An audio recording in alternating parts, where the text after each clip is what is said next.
An elderly man with white hair and a kind smile offers a teacup, addressing his lord. The red-haired lord sits alone, resolving to live a long life by keeping his true strength hidden from others.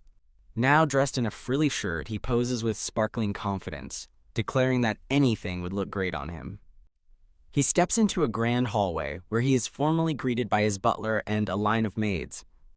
The red-haired man takes his seat at a long dining table, facing his family in a tense atmosphere. His family is introduced: his father, Cale Henituse, the head of the household, and his stepmother, Violan. A voice from across the table chides the red-haired man for being late and tells him to take a seat. As he drags his chair, he internally reflects that while the Count has no real power, he does have money. He relishes his reputation as a lout, noting that no one dares call him rude, much to the shock of the young man beside him. Nodding to himself, the red-haired man confirms his singular goal: acquiring lots and lots of money. His thoughts drift to a serious-looking man with black hair, identified as Choi Han. Later, the red-haired man stands outside a building named the Poetry and Tea House. With a dismissive wave, he tells a shocked man with a studded vest not to make him repeat his words. He enters the tea house and observes the patrons, his gaze settling on a boisterous man in the center of the room.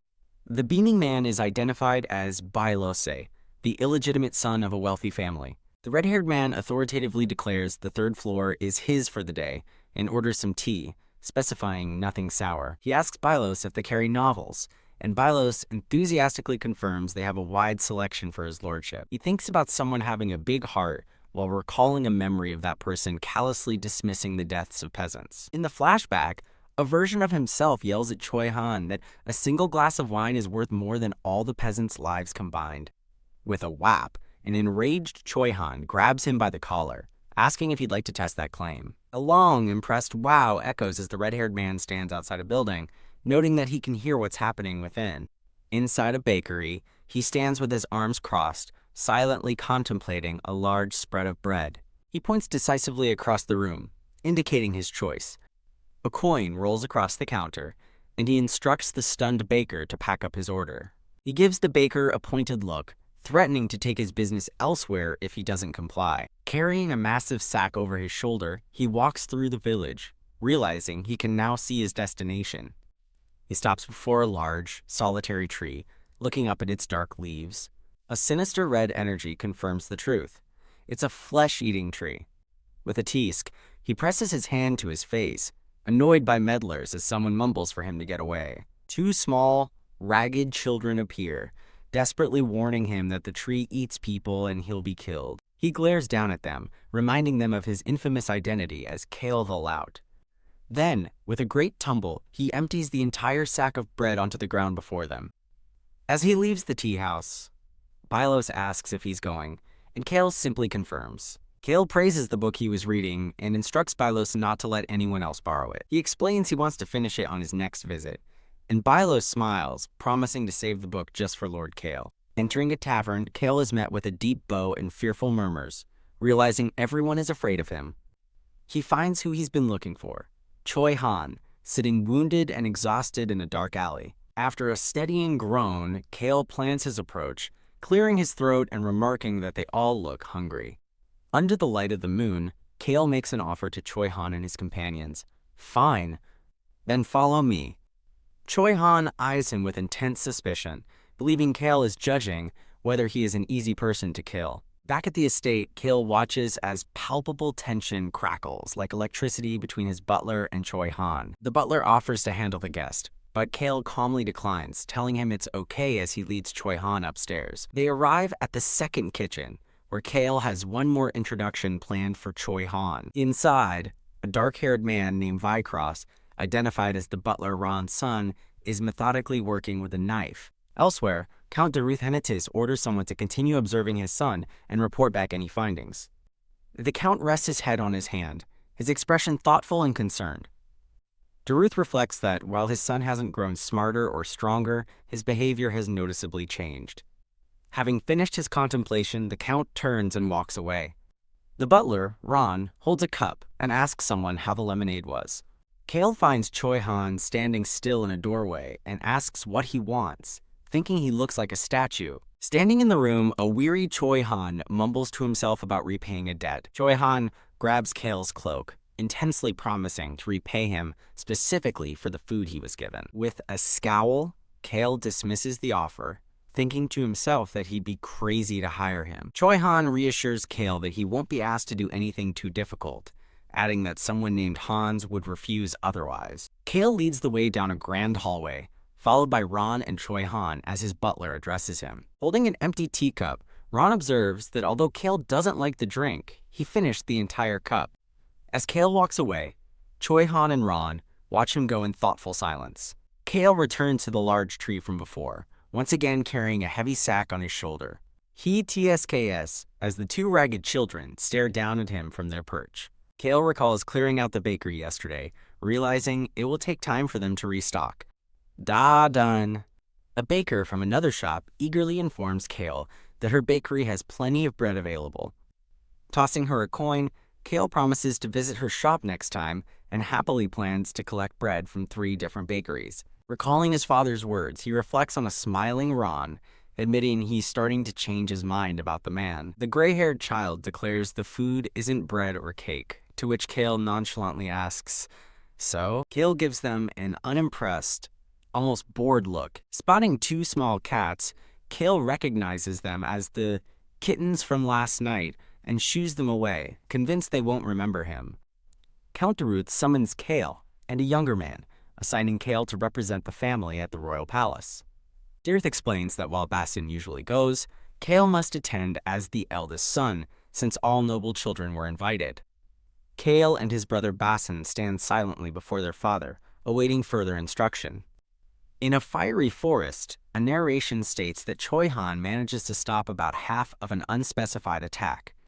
As Cale peeks from behind him, Basin wonders aloud if he should go to the event instead. Daruth reminds Cale that he used to attend these gatherings before Basin took over the duty. Cale questions why he must be the one to go and requests some time to consider the matter. Cale and Basin share a quiet, meaningful look. A silhouette of Basin stands before the family crest as the narration reveals he has been the acting heir for 2 years. Cale watches his brother leave, thinking that Basin's survival is crucial to his own safety, as he'd be in trouble if Basin died. A blonde-haired man named Hans approaches to discuss Cale's guest, but Cale quickly cuts him off. Choi Han sits patiently on a chair outside a room, waiting. Cale observes a well-fed Choi Han, concluding that Ron, Vycross, and Choi Han seem to be getting along. Done. Choi Han straightforwardly asks how he can repay his debt, and Cale notes his directness. Cale sits opposite Choi Han, contemplating how he can profit from this unexpected turn of events. Leaning in, Cale begins to question if Choi Han has the necessary skills for a particular job. Cale reflects on his previous thrill at being able to live as a lout, but now faces a significant obstacle. Choi Han asks if Cale knows his name, and Cale cheekily confirms he knows him as the one who is supposed to beat him up. Shifting forward, Cale insists on hearing Choi Han's name directly from him, not from others. With a warm smile, Choi Han extends his hand and formally introduces himself. Cale smirks and returns the introduction, stating his own name is Cale Henituse. The narrative introduces key figures: Lark, a berserker beastman, and Rosalind, a powerful heroine destined to create the continent's strongest magic tower. Holding a scroll, Cale informs Choi Han that he will be traveling with him. With a flourish, Cale unfurls a large map across the table before Choi Han. A vision of a massive dragon rampaging through a village is shown, with narration explaining it eventually escapes and goes mad. Cale weighs his choices: either have Choi Han deal with the dragon, or free it himself before it goes crazy to avoid being late. Cale gives Choi Han his mission: find the 2 people on the list and bring them to the capital as repayment. He adds a final simple instruction: make sure to arrive in one piece. As Choi Han halts at the door, Cale reminds him their entire conversation must remain a secret between them. Back with his father, Cale receives a document, as Daruth agrees to inform the manager of his plans. Creak. Ron enters the room to find Cale lounging on his bed, admiring the document and thinking, money really is the best. Cale considers Ron and Vycross, deciding he should send them away with Choi Han. Ron remarks on Cale's first trip to the capital, casually mentioning he is very good at hunting rabbits. A sinister glint appears in Ron's eyes as he holds a rabbit, causing Cale to shudder and think, "Creepy old man." Dash, a blonde-haired man, rushes up to Cale, exclaiming that he's early, as Cale thinks he's glad Ron and Vycross are coming with him. Pat. Cale pats the mustached baker on the arm, promising to visit again if he's craving pastries. The baker watches thoughtfully as Cale walks away through the misty village square, a heavy sack slung over his shoulder. Cale glances back with a determined look before continuing on his way. He finds the two ragged children sitting on some steps, realizing they must have been waiting for him. Step, step. Cale walks past the children, who are now quietly eating, and heads toward the outskirts of town. He walks into a foggy area, pleased that the mist will conceal his actions. Swish, whoosh! A dark, chaotic energy rustles through the trees, demanding more. Cale clutches his head in alarm as the wind howls, panicking that the book never mentioned this development. Shake! He empties the last of the bread from his sack, believing this will make a hidden hole transparent. Flash. As a disembodied voice exclaims how delicious the food is, a brilliant light erupts from the base of the tree. Cale flinches as unseen voices chatter on, critiquing the bread's quality and wondering aloud about the process of obtaining this power. Nod, nod. After the voice declares it's full, Cale concludes the entity was less hungry for food and more desperate to be heard. The voice continues its tirade about being kicked out by jerks for gluttony, and Cale resolves to listen patiently to obtain the ancient power. Believing the voice's rant is over, Cale sarcastically critiques its food review, which it takes as a compliment, calling him a nice guy. Whew! Cale lets out a soft sigh, a faint smile on his lips. Bidum. Clutching his chest, Cale feels a protective power and a newly strengthened heartbeat. Liking the sensation, he gazes forward with a calm, resolute expression. As golden motes of light dance around his feet, the narration foretells the appearance of an unbreakable shield. A glowing, translucent shield materializes in the air before him. With a confident smirk, Cale calculates that the new shield can block at least 2 of Choi Han's attacks. Bottom. Cale touches his chest, understanding that the shield's strength is directly linked to his own heart's power. He reaches for the floating shield, planning to enhance it once more on his journey to the capital. Gleam. Cale frowns at the radiant shield, thinking it looks a little too holy for his taste. Schwa. Standing in the heavy rain outside the estate, Cale finds 2 small cats, one red and one silver, meowing at his feet. He scowls, thoroughly unimpressed by the situation. Done. Hans appears holding the 2 dripping kittens, asking Cale in astonishment what they are. Beaming with delight, Hans cuddles the kittens, declaring them the cutest things he has ever seen. The 2 kittens look up in confusion as Hans asks them a question. As the 2 cats sweat nervously, Cale correctly deduces they are the gray-haired older sister and her little brother from the tree. Swish! Putting on his coat, Cale asks Hans, who is still holding the cats, where Ron is. Hans giggles while petting the red cat, confirming he's heard Cale is heading to the capital with Choi Han. Hans reports that Ron, Choi Han, and Vycross are out getting supplies, which Cale's glad to hear. Cale scowls, lost in thought for a moment. Back at the tea house, Cale affirms to Bylos that he has returned to keep his promise. Cale lists the key people in his plans: Choi Han, Vycross, Ron, and finally Bylos. He observes Bylos from above, thinking that while the man is bothersome, his very human greed is a quality he doesn't dislike. Leaning on the table, Cale tells a smiling Bylos that he also plans on going to the same destination. Bylos laughs, remarking that Cale has changed and is nothing like his loutish reputation. Cale calmly sips his tea and questions the accuracy of his reputation as a lout. With a cunning smile, Cale points out Bylos' own difficult family situation, unable to call his father or brother by their proper titles. He leans in, slyly asking Bylos if he is truly happy with his current place in life. Cale leans back with a proud smirk, boasting that he's been the family troublemaker since he was 8. He casually adds that he can't remain a troublemaker forever. With a knowing smile, Cale asks Bylos if he doesn't feel the exact same way. Ha ha ha! Bylos slams his fist on the table and erupts in cathartic laughter. He covers his face, a wry smile spreading as he collects his thoughts. Still hiding his expression, Bylos quietly admits that he too is sick of it all. As Ron and Choi Han watch from the background, Cale calmly states, "That's what I thought." Ron and Choi Han stand impassively behind Cale, while Bylos sits with a newly resolved expression. Step, step. Ron and Choi Han follow Bylos up a grand staircase, a move that Cale mentally approves of. Now seated, Cale tells Ron he knew he'd come along and that Hans had informed him Vycross was with them too. Choi Han remains quiet, feeling anxious as he wonders why Cale wants to know these things. With a placating smile, Choi Han suggests rumors are just rumors, while internally questioning what Cale is even talking about. Bylos brings a tray with 2 cups of tea, deciding on his own to serve the distinguished guests. Cale gestures with a sly grin, telling Ron he ordered the tea especially for him, assuming it's his favorite since he serves it so often. Sip. Ron calmly drinks the tea, and Cale notes with amusement that his jab didn't even faze the old man. Clack. A quiet moment settles over the room, as Cale and his companions sit at the table in the library.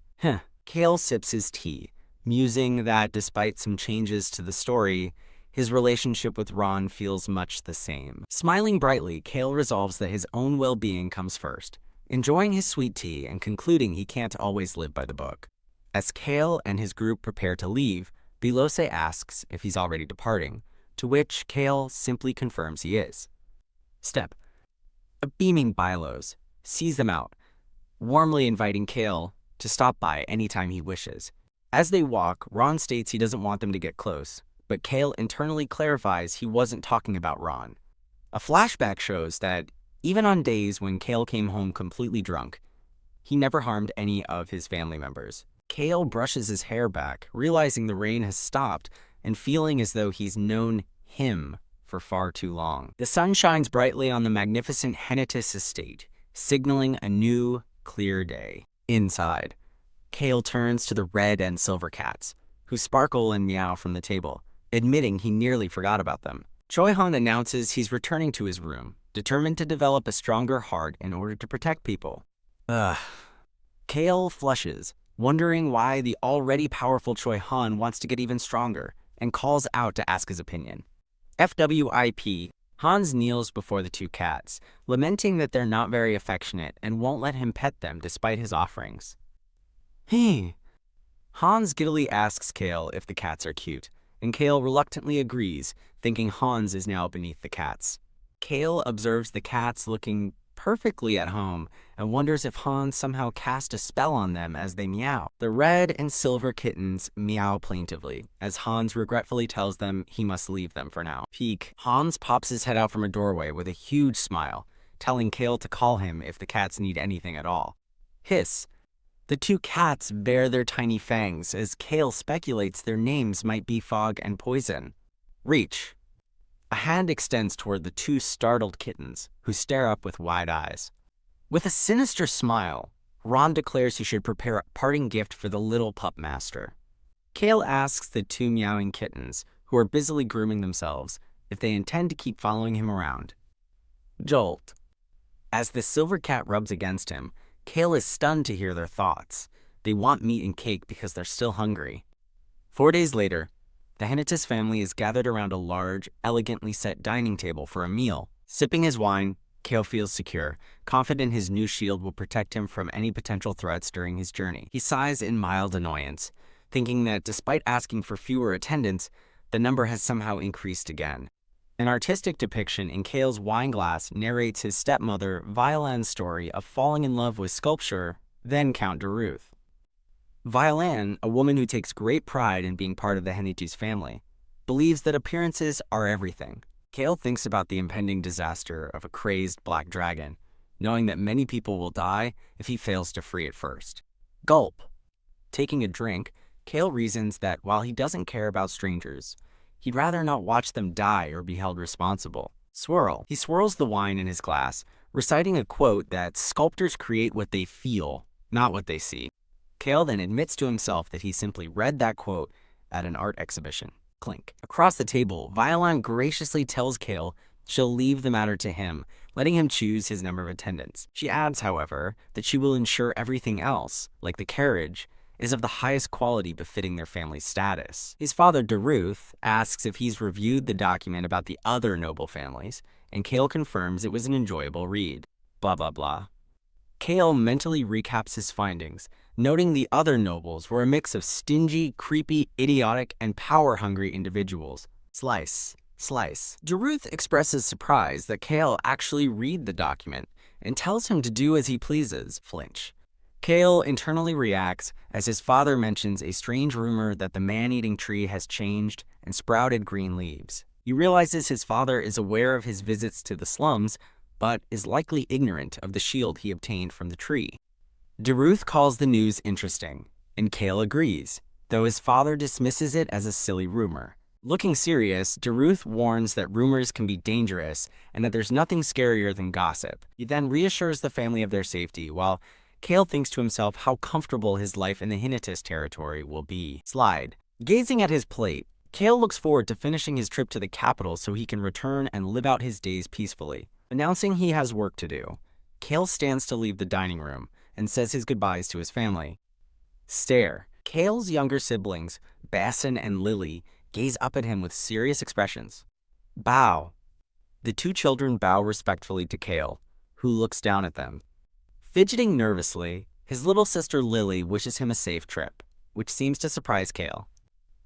Cale stands with his younger siblings, concluding their farewell before his departure. Dressed for his journey, Cale descends the grand stone steps toward the ornate carriage waiting below. Ta-da! Inside the carriage, Hans proudly reveals the red and silver kittens, lounging on a luxurious velvet seat. Sparkle, sparkle. The pampered kittens groom themselves as Cale wonders why their seat is better than his. Tiske, Tiske. As Hans fawns over the kittens, Cale and Ron watch, Cale thinking Hans is clueless about their dangerous abilities. Watching Choi Han walk away, Cale observes the rage and vengeance still in his eyes, recognizing his familiar resentment from the novel. Cale ponders that Choi Han's intensity isn't a bad thing, then turns and tells a man he's in the wrong seat.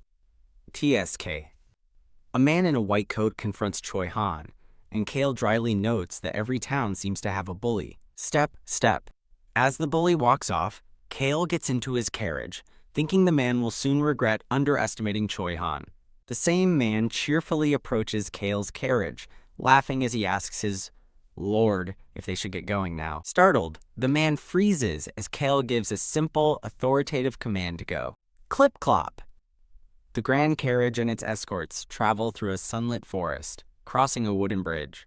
Gazing at his reflection, Cale considers whether he should have Hans buy the parting gifts for his siblings. In a flashback, Cale asks his siblings if they want anything from the capital. His sister gasps with delight as he correctly guesses they want presents. His younger sister Lily enthusiastically asks Cale to please get her a sword.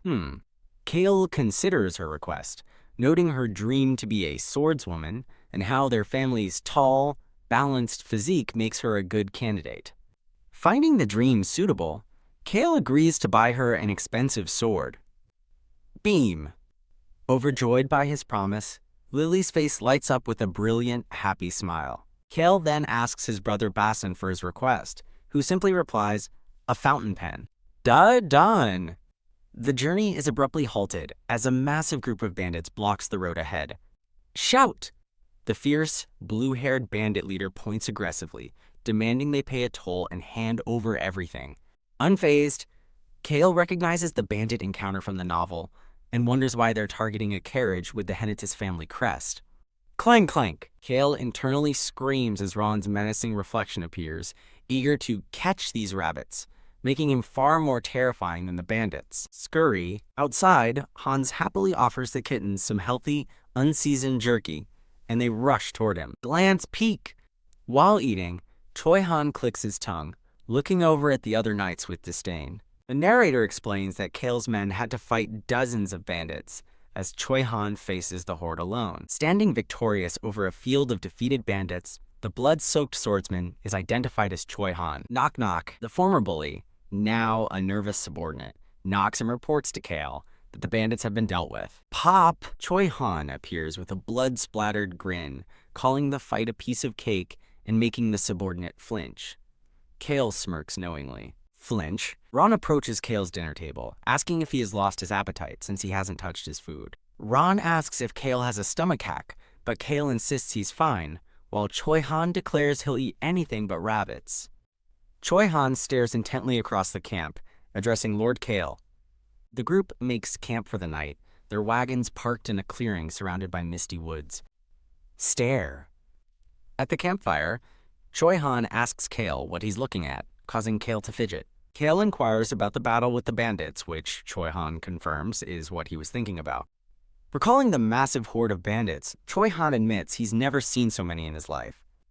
Nod, Choi Han looks into the fire as Cale speculates that it must have been his first near-death experience. Ha! Cale smirks, dismissing the idea and confessing he's the one who's been constantly nervous because of Choi Han. He continues, explaining he was also nervous of Ron's cackling and Vycross sharpening his knife over the captured rabbits. Ha! Exhausted, Cale sighs that being surrounded by such dangerous people keeps him scared to death all the time. Choi Han cryptically tells Cale that the first time is the hardest, leaving Cale utterly confused.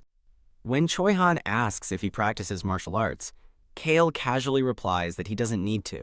Cale gestures to the surrounding guards, explaining that all these men are here to ensure his safety.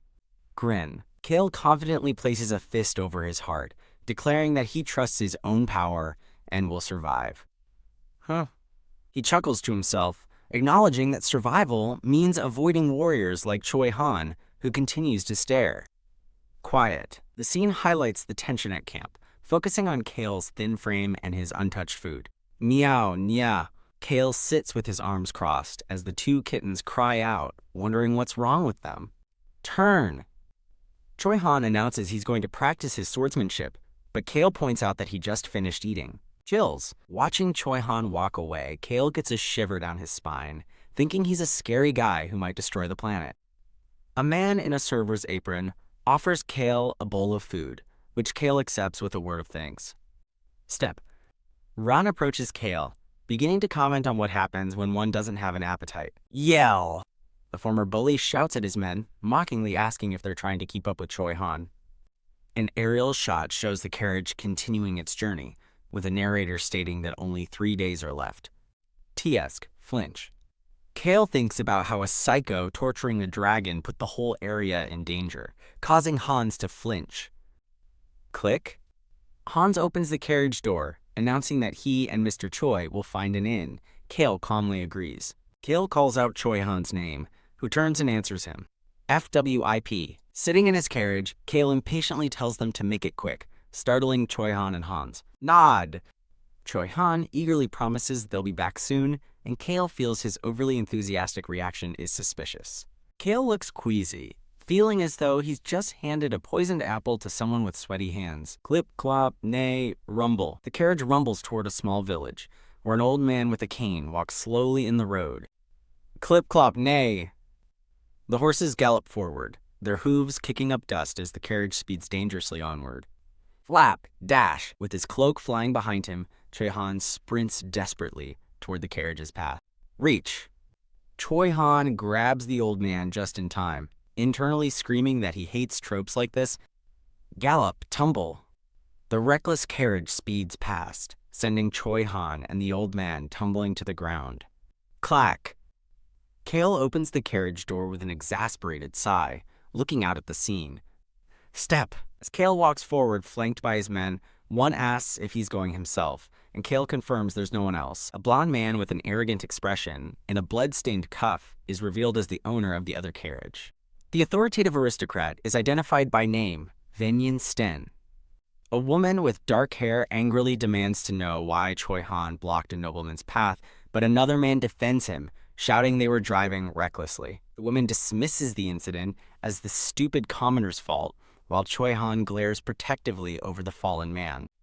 Pat. The woman places a hand on Vanian's shoulder to calm him, and he glances at her. Whisper. Hans nervously tells Cale that Choi Han seems very mad, and Cale clicks his tongue in annoyance. Choi Han furiously asks Cale how he can let this go when the carriage didn't even try to swerve, but Cale calmly says his name. As Vanian and the woman approach, Cale looks past his attendant, his gaze fixed on the aristocrat's sleeve. Smirk. Vanian asks if Cale is from the Henituse family, and Cale, knowing he's recognized, formally introduces himself to Lord Venyin Sten. Aha.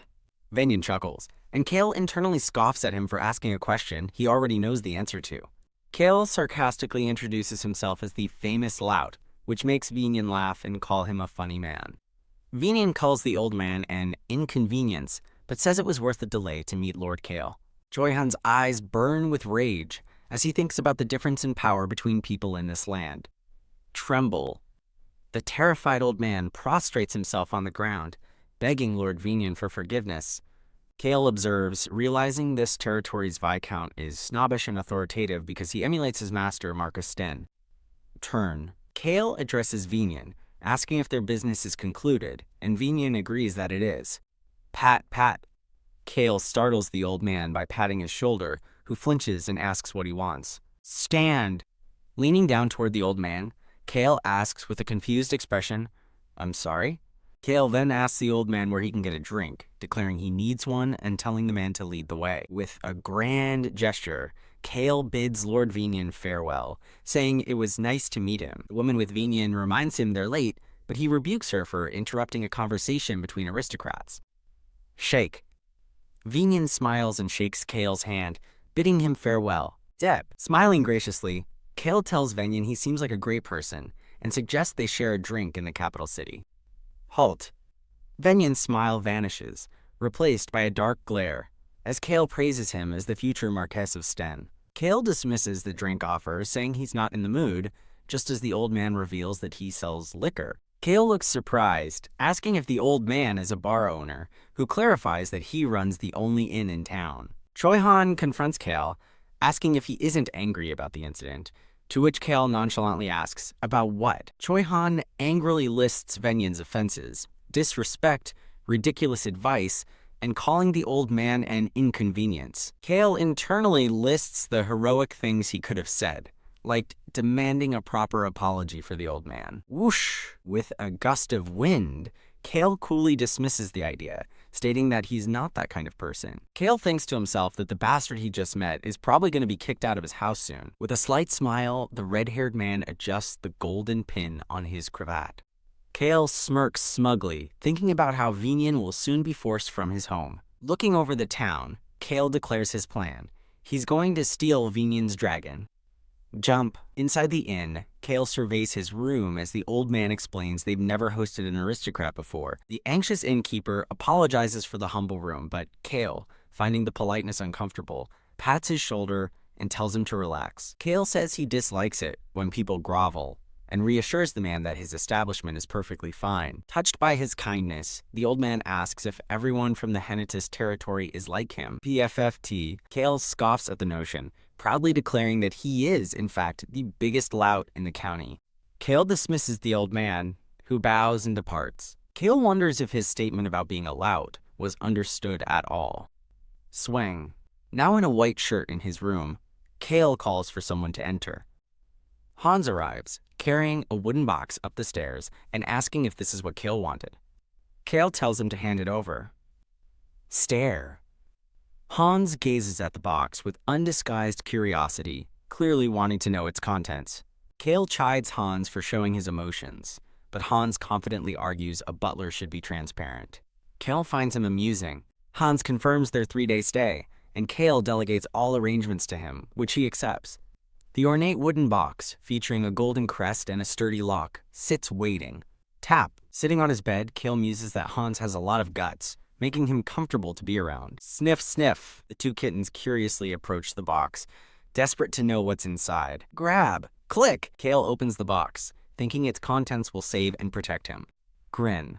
He looks on with a confident, knowing smile, pleased with his preparations. The scene transitions to the exterior of a shop in the quiet town. Inside, a blonde shopkeeper asks Cale why he needs certain items, but Cale coldly states he doesn't need to explain himself. The shopkeeper warns that buying the whole batch is expensive, so Cale shrewdly asks if he can rent them instead. Haha! The shopkeeper laughs heartily, agreeing to the rental for such a special customer.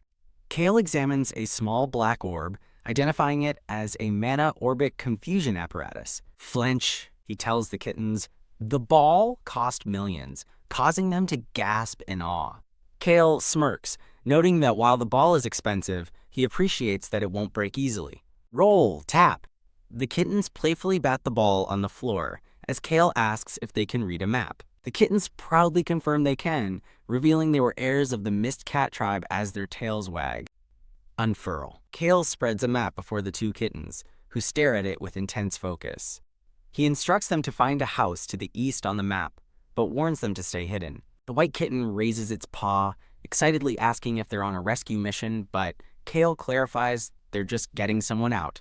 Tug, tie. Cale secures the black ball in a pouch and instructs the kittens to bury it in the mountain. Glance. The kittens ask for a specific location, but Cale simply tells them anywhere will do. Meow, meow. The kittens confidently declare the task a piece of cake, boasting they once escaped their own elders. Nod. Cale smiles, telling them he has complete faith in their ability to succeed. As a reward, Cale promises them unlimited steak upon their return, and they meow with delight. Cale waves from his window as the two kittens set off on their secret mission. Da-da-dash. The kittens race through the streets, the white one carrying the precious pouch. A sly, satisfied smile creeps across Cale's face as his plan is set in motion. Sip. While sharing a table with Choi Han, Cale remarks that the lemonade is growing on him. Choi Han asks if something is wrong. Leaning back, Cale poses a serious question to Choi Han. Have you ever seen a dragon? Choi Han firmly denies that the monsters in the dark forest were dragons, insisting they were nothing more than monsters in appearance and behavior. Cale looks at him knowingly, stating that Choi Han has therefore never seen anything close to a real dragon. He explains that dragons, like all other sentient races, are beings with feelings and their own lives. Cale paints a picture of a being trapped in darkness since birth, who has never seen the sun. He asks Choi Han if he can truly imagine what it would be like to live in such a state. Tapping his finger, Cale describes a creature forced into madness and left to endure absolute loneliness. Clench. He concludes that this being is barely surviving, subjected to daily torture and abuse. Choi Han's expression darkens, clearly disturbed and deeply affected by Cale's somber description. Cale silently observes Choi Han, thinking that his fury is expected from someone with such a big heart. Lift. Taking a sip, Cale continues his thought, considering the plight of the poor beast. Grrr. As Choi Han growls in anger, Cale wonders if the story of the abused dragon was the final straw. Startled, Choi Han asks Cale if he's insane, but Cale calmly asks why he would do that. Cale explains that dragons are supposedly superior and arrogant beings, as a shadowy dragon appears behind him. With arms crossed, Cale listens as Choi Han asks what he means, thinking to himself that it's obvious. Stand. Choi Han asks if he should go save the dragon, and Cale calmly confirms that he should. Twinkle, twinkle. Choi Han's eyes shine with admiration for Cale's seemingly heroic command. Sigh. Cale tells the overeager Choi Han to calm down, stating he wants to handle this quietly without killing anyone. Ignore. As Choi Han expresses his admiration, Cale cuts him off and instructs him to have Ron prepare a table downstairs. Bustle, bustle. The scene shifts to the lively, crowded common room of the inn. Glug, glug. While Cale drinks, Hans calls to the kittens as Choi Han watches on silently. Cale, flushed and holding a bottle of wine, smiles with a tipsy look on his face. Whisper. Choi Han leans toward Hans, concernedly asking if they should stop Cale from drinking so much. Haha, Hans laughs, reassuring Choi Han that since Cale promised not to throw bottles, they're perfectly safe. Step. Cale approaches the innkeeper, complimenting the local drink, which the man explains is expensive due to its unique ingredients. Wow. Cale generously orders the expensive drink for all his attendants, shocking one of them. Lift. Leaning in close, Cale insists that he wants to buy his men a drink. Wobble. Barely able to stand, Cale is supported by his men as he gives them the day off. Cale declares the area safe and insists his men take a day off, feeling bad for the guards on duty. Wobble. Leaning on Choi Han for support, Cale waves his other attendant off, telling them not to follow him. Chatter, chatter. As the inn murmurs with activity, Choi Han helps the swaying Cale up the stairs. Step, step. Cale decides he should inform the old innkeeper of his plans to avoid getting him mixed up in anything. Addressing Ron, Cale says he's going out and asks him to keep it a secret. The old man grins knowingly and agrees to wait. Glance. At the top of the stairs, Cale publicly announces to Hans and Ron that he is going to bed. As his attendants wish him a good night, Ron volunteers to wait outside his door. Inside his room, a perfectly sober Cale dismisses Choi Han, telling him he no longer needs his help. Poised on the windowsill, Choi-han looks back in confusion, questioning Cale's sudden change. Hop! Choi-han leaps from the window into the night, still looking back at his lord. Toss. Now wearing a black hooded uniform, Cale throws a matching one toward Choi-han. Swish! Slip. Cale pulls up his hood and mask, while a surprised Choi-han asks what the outfit is. Choi-han examines the uniform's star emblem as Cale explains it's for their mysterious organization. Tug. Cale adjusts his mask, admitting the uniform is shabby but will look convincing enough from a distance. Choi-han suspiciously asks if their plan is evil, and Cale confirms with a sinister grin that it's very bad for Vinian's stand. After a moment's thought, Choi-han agrees and asks for a mask, prompting Cale to muse on his hidden dark side. Cale introduces the two kittens on the bed to Choi-han, revealing they are anthropomorphic beasts from the cat tribe. Bow. After formally introducing Choi-han to An and Hong, Cale declares the introductions complete. Tick-tock. Under the cover of night, Cale and Choi-han wait in the woods, ready to begin their mission. Run! Choi-han and a large red fox-like creature sprint through the dark forest. Wee-woo! A magical alarm blares as the intruders, a bat, and the fox approach their target. Wee-oo! Cale confirms the alarm means his devices are working, while Choi-han notes there aren't many guards. Gah!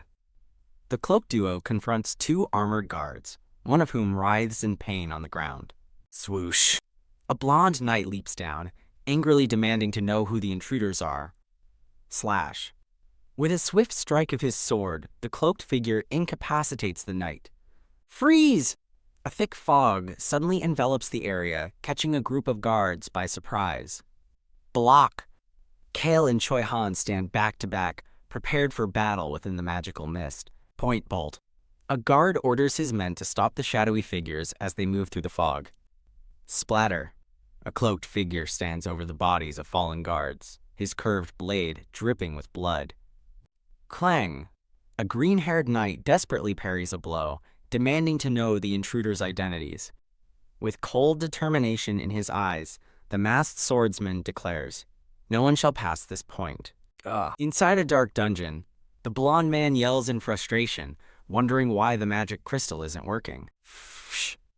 The blonde man trembles in terror, recalling that Vinian strapped a self-destruct bomb on him for situations like this. Cale raises his hands defensively, realizing that if the bomb detonates, he'll be caught in the blast as well. Panting and coughing, the terrified blonde man screams for them to go away, realizing he's been poisoned. Flop. Overcome by the poison, the blonde man collapses against the wall, unconscious. Grab. Cale deftly takes a key from the incapacitated man and lifts it, identifying it as the one he needs.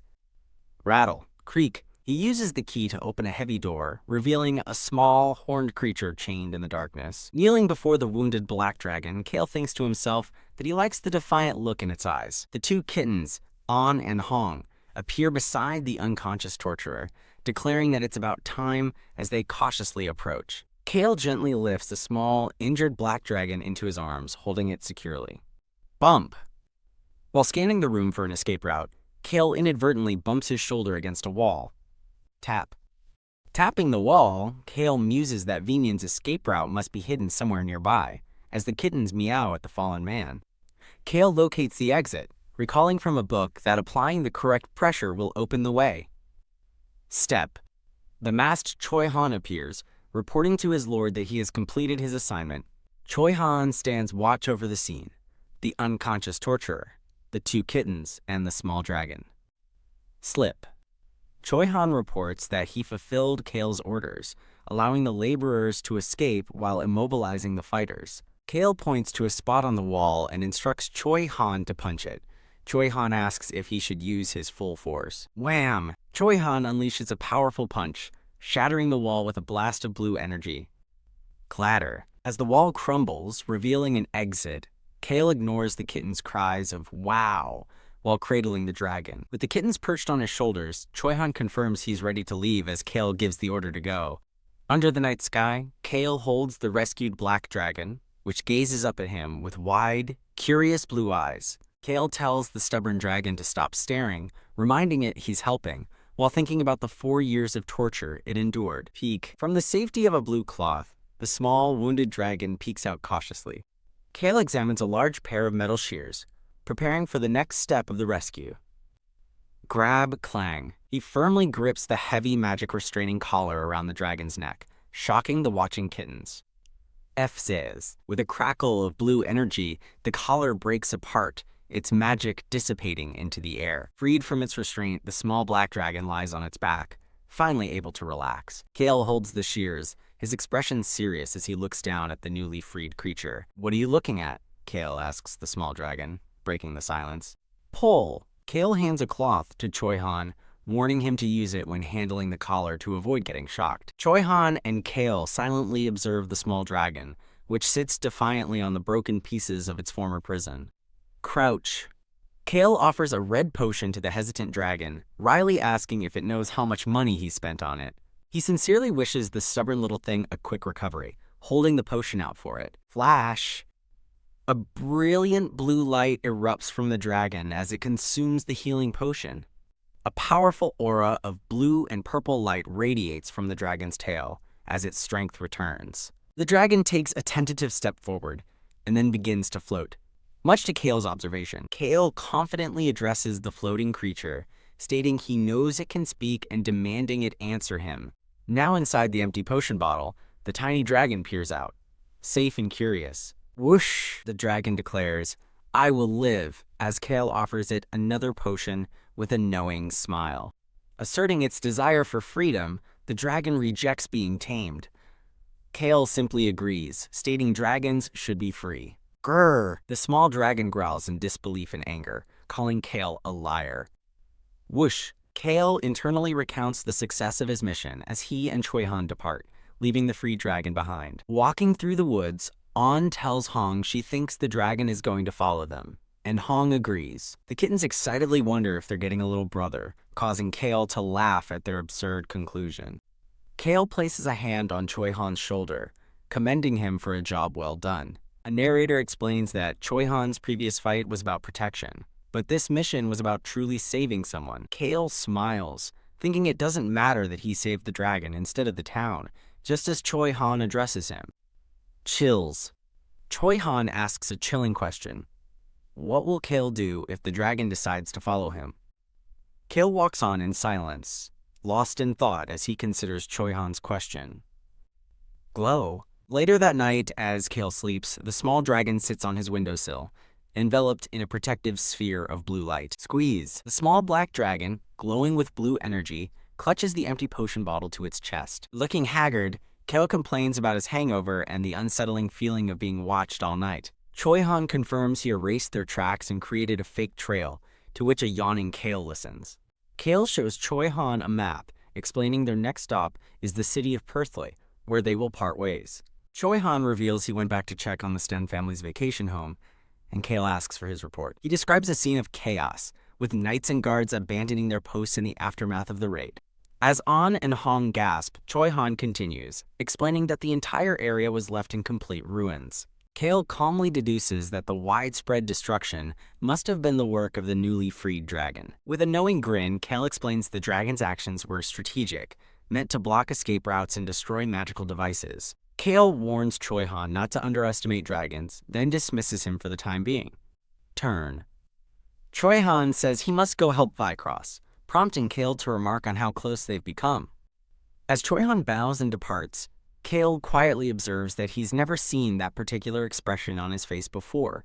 Halt. Cale suddenly stops him, asking him to tell Hans to fix him a drink, which leaves Choi-Han stunned. Cale glances back, casually asking if Choi-Han has ever heard of drinking to get over a hangover.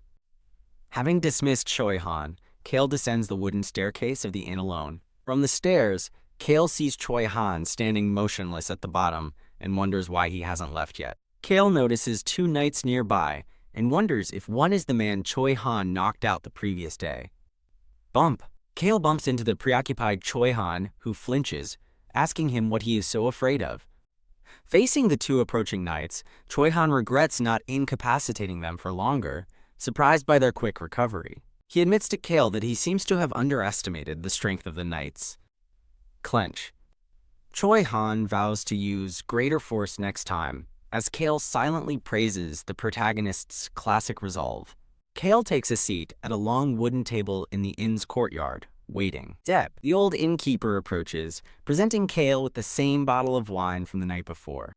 Twitch. The old man responds nervously to Cale's unspoken attention. With a confident smirk, Cale compliments the innkeeper on his business acumen, thanking him for the hangover cure. A dark-haired knight voices his confusion, questioning why they need information from people working for Marquis Sten. The green-haired knight cheerfully explains the Marquis's vacation home was robbed, so they are investigating similar incidents. Slam. Cale slams the bottle down on the table, grabbing the knight's attention. With an irritated expression, Cale aggressively demands to know what the knights are looking at. One knight nervously clears his throat, while the other explains that Lord Cale can't start his day without a drink. Calling it the hair of the dog, one knight strangely compliments Cale's method for handling a hangover, confusing the other. Sigh. Believing the act worked, Cale relaxes at his table, thinking they are in the clear. Cale reassures himself that even if Vinian discovers the theft, he will never connect it to him or his secret organization. He rests his head on his fist, lost in thought as he considers the success of his plan. Slide. Cale pushes the wine away and orders Hans to bring him some honey lemon tea for his hangover instead. Cale's peaceful smile is contrasted with the image of a furious Vinian Sten, his teeth clenched in rage. The story shifts to a blonde man in a wheelchair, explaining how his younger brother Vinian paralyzed him, casting him aside. A book and blueprints lie on a desk, with two words standing out: regeneration and stone tower. Though he studied the entire book, the paralyzed man was only able to comprehend those two key words. Rattle. A magnificent carriage drawn by two white horses makes its way along a country road. Rattle. Inside the carriage, one of the kittens asks Cale if they won't be staying in an inn tonight. Cale explains to the attentive kittens that from now on, they will occasionally be camping in tents. Whoosh. He looks out the window, stating he has a reason to go to Perthley, and they must stick to a tight schedule. Rattle. Cale thinks about acquiring an ability to strengthen his shield, feeling a pang of guilt for taking Taylor's last hope. He muses that Taylor misunderstands the power, believing it won't have any effect on his already crippled body.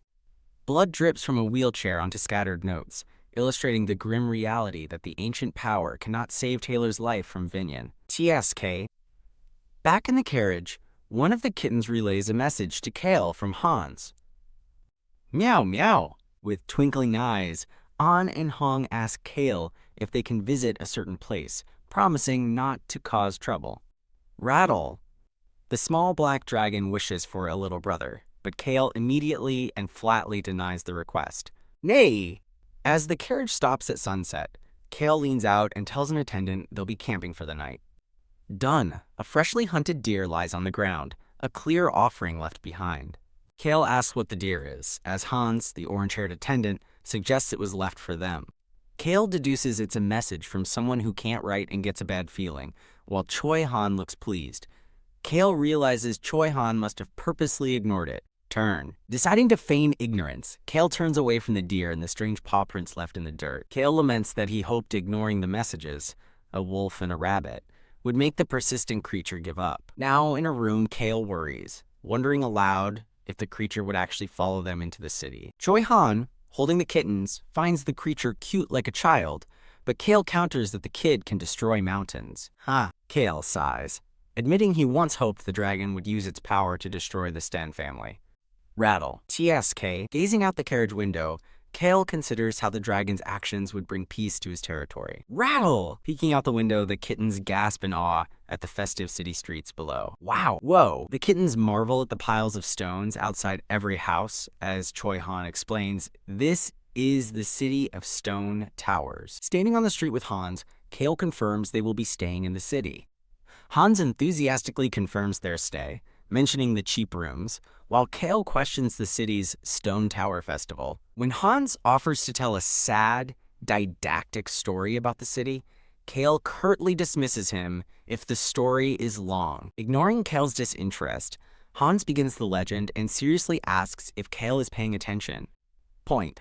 With a dramatic flair, Hans declares that the legend dates all the way back to ancient times. Stand! Inside their lavish suite, Cale rises from his seat as the kittens look on, awaiting Hans's story.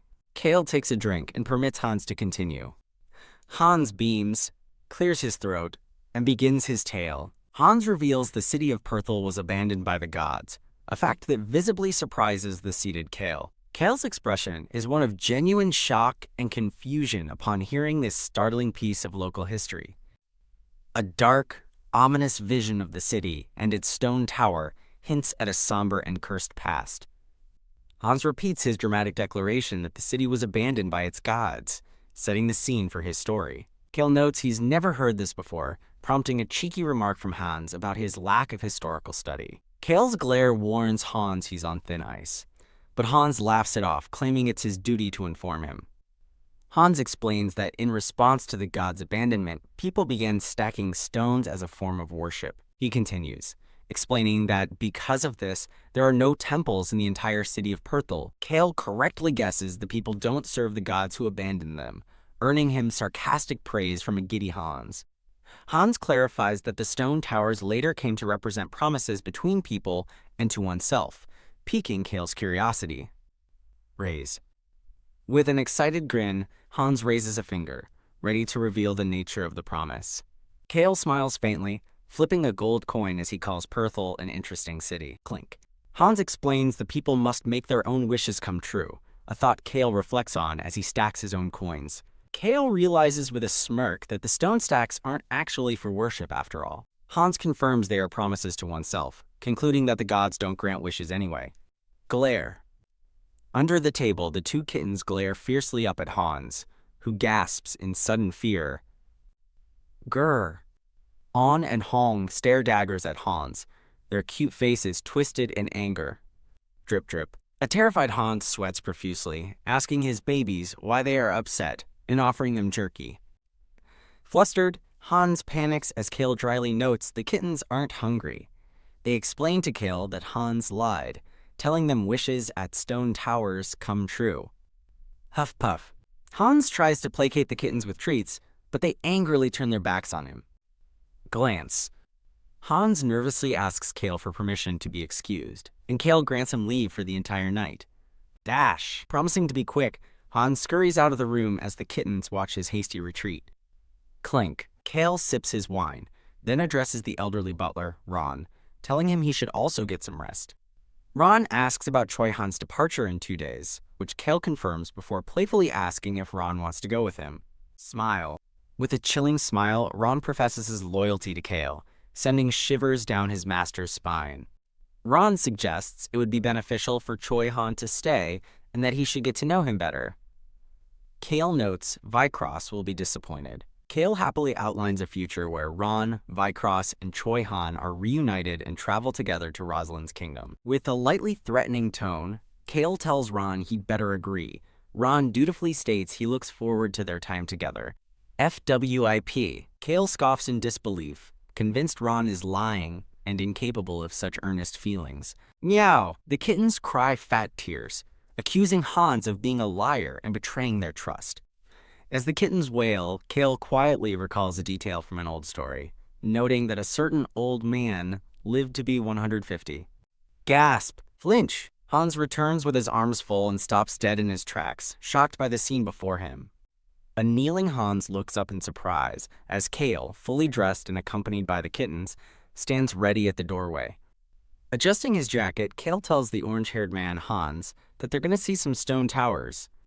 Hans looks confused as the narration recalls a 150-year-old man who sought a windy place to stack his stones. Pat. Cale pats Hans's arm, telling him to get ready as he thinks about the old man who never finished his tower. With a determined look, Cale declares that if he's going to build a stone tower, he'll make sure it looks great.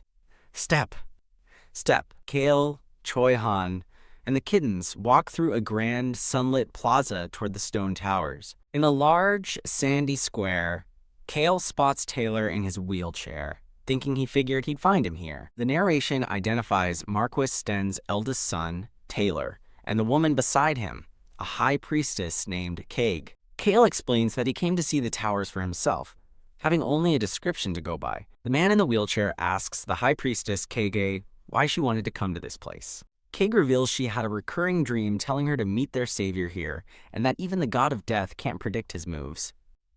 Taylor muses aloud that he had always believed the gods could foresee everything.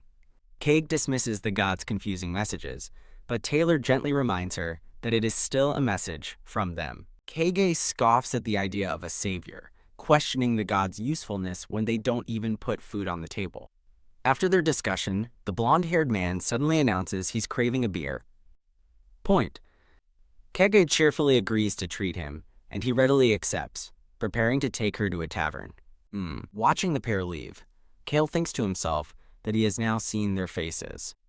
Whisper.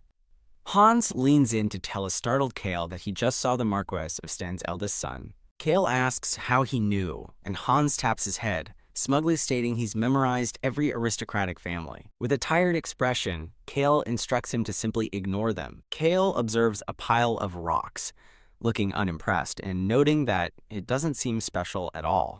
Droop. Cale expresses his disappointment with the plain stones, and the kittens sadly agree they aren't pretty. The group stands before the unimpressive stone tower, each reacting with varying degrees of interest and disappointment. The narration reflects on Choi Han's past, noting that his happy upbringing helped him survive a tragedy and retain his goodness. Glimpse. Choi Han gets Cale's attention, and Cale turns to answer him. When Choi Han asks why he doesn't make a wish, Cale states plainly that he doesn't. Cale explains his reasoning. Making wishes only gets one's hopes up unnecessarily. He elaborates that it's simply better not to have any expectations in the first place. Cale explains his philosophy using a gambling analogy about the disappointment of unmet expectations versus unexpected gains. Pat. Beam. Hans enthusiastically pats Cale's shoulder, agreeing with his cynical view before telling him to look around. Shake. As Hans leads the kittens away, Cale shakes his head in exasperation. Glance. Cale looks into the distance, spotting two figures and wondering if the dragon actually followed them into the city. Dep. The view focuses on someone's feet walking along a stone pathway. The small black dragon is revealed, wandering through the plaza where people are stacking stones. The next day, Cale decides to visit the grave of the man who lived to be 150, announcing he will only take Choi Han. Cale thinks that by taking his strongest fighter, the others won't feel the need to tag along. Sprint. Eagerly volunteering to watch the kittens, Hans dashes off, making Cale think he was waiting for the opportunity. Choi Han looks at Cale with suspicion, asking what he is up to this time. Turn. Cale turns back, annoyed, questioning why Choi Han assumes he's always up to no good. Point. Cale points toward a mountain, explaining he has business there, and instructs Choi Han to wait for him at the entrance. As they walk into a lush forest, Choi Han obediently agrees to wait as instructed. Step. Cale walks ahead, feeling comfortable with Choi Han because he doesn't ask too many questions. Halt. Choi Han suddenly stops and calls out to Lord Cale, bringing them both to a standstill. Cale turns back, seemingly aware of Choi Han's unspoken thoughts, and confirms he was the one who gave the orders. Choi Han announces he's decided to tell Cale the truth, making Cale realize this conversation is not about the dragon. Cale simply asks what it is, prompting a moment of hesitation from Choi Han. Caught off guard by Choi Han's directness, Cale internally debates whether to feign ignorance or act as if he already knew. Shout! Choi Han reveals the truth about Ron, asking why Cale isn't surprised, and exclaiming that the old butler reeks of blood and power. Cale remains silent, thinking that if he had known Ron's true nature, he would have taken him to rescue the dragon. He realizes that his ignorance led Choi Han to believe he was completely unaware of the truth about Ron. Choi Han explains that since no one else seemed to know about Ron, he felt it was his duty to inform Cale. Cale casually admits he had no idea Ron was so powerful, but Choi Han presses him, asking if he'll keep such a man with shadowy strength around. Cale confirms he'll send Ron away with Choi Han once they reach the capital. Tilt. Cale questions Choi Han, asking why he left a dangerous man like Ron alone if he knew the truth. Clench. Choi Han hesitates to answer Cale's pointed question, looking flustered and conflicted. Lift. Cale calmly explains his reasoning, stating that Ron has been his attendant for the past 18 years. He continues, explaining that a longtime attendant and a powerful stranger are the same to him in terms of potential threat. Cale points out that by Choi Han's logic, he too is a threat, since he's a powerful warrior. As Ron watches from a tree branch above, Cale tells Choi Han he doesn't see much of a difference between the two of them. Cale clarifies that when Ron is his attendant, he is simply an attendant, and nothing more. Announcing that it's almost time, Cale turns to leave, ordering Choi Han not to follow him. Swoosh! Cale walks away, leaving Choi Han and the hidden Ron behind in the forest. Smirk! Ron watches Cale depart, remarking to Choi Han that he's raised that boy since he was a baby. Choi Han reminds Ron that Lord Cale doesn't want anyone to follow him, but the old butler is unfazed. As Cale walks off into the misty woods, Ron knowingly calls him a rascal. Cale arrives at a small, dark cave entrance, expressing his annoyance at the situation. Crouching down, he grimaces, thinking that his formal attire is a total fail for this excursion. The path leads to the dark, vine-covered entrance of a cave set among the rocks. Whew! Cale stands at the bottom of a steep, windy descent, brushing dust from his clothes. Whoosh! He remarks that the intense wind is much more than he imagined it would be. Boom! Bang!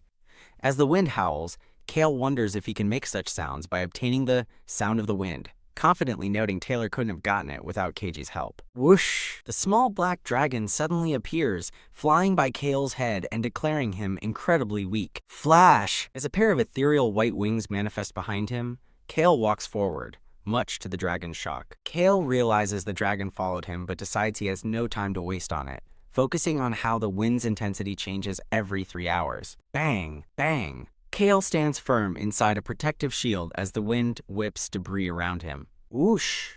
Cale notes the wind is picking up as he gets closer to the center, pushing him back slightly but not enough to break his shield, which he expected. He decides to reduce the size of his shield to lessen the wind resistance, confident he'll be fine. Whoosh! Cale runs forward, surrounded by his now smaller, more concentrated shield. A voice echoes through the cave, lamenting its many regrets.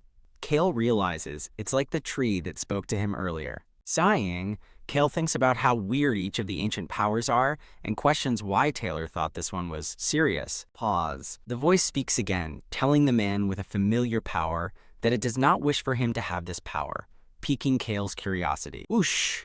As the wind intensifies, the voice cries out that it betrayed its comrades and was an imbecile. The voice tragically wails that its wish will never come true, which is why it couldn't finish the tower. Cale dismisses it as super whiny and not serious at all. Rumble. Cale finds the whining annoying, thinking the food critic was better, as the voice declares regeneration useless and calls itself worthless trash. Cale retorts that survival comes first and he needs powers to protect himself. Boom! Boom! The shield holds as the first trial ends. Shoom! Cale thinks the shield might break, so he shrinks it further, noting that ancient powers sure are talkative. As the second, third, and fourth trials pass, the voice recounts its tale of being afraid of death, being in constant pain, and its heart beating wildly. Schwa. After enduring the trials, Cale stands tall as the wind finally subsides. Rummage. The voice explains it threw away its beliefs to live, and Cale scoffs, agreeing that survival always comes first. FWIP. Cale looks at a plain pile of rocks, deciding it's so unimpressive there's no point in improving it. Flash! Cale summons a ball of light, illuminating the dark cave as the small dragon watches from below. The little dragon stares up at Cale, asking, "What?" The voice recalls fighting its enemies, realizing only after its group disbanded that the Dark Forest bastards didn't serve the gods, which gave it disgusting food. Cale wonders where he's heard this before. While its comrades fought, the voice was selfishly wishing for its own happiness.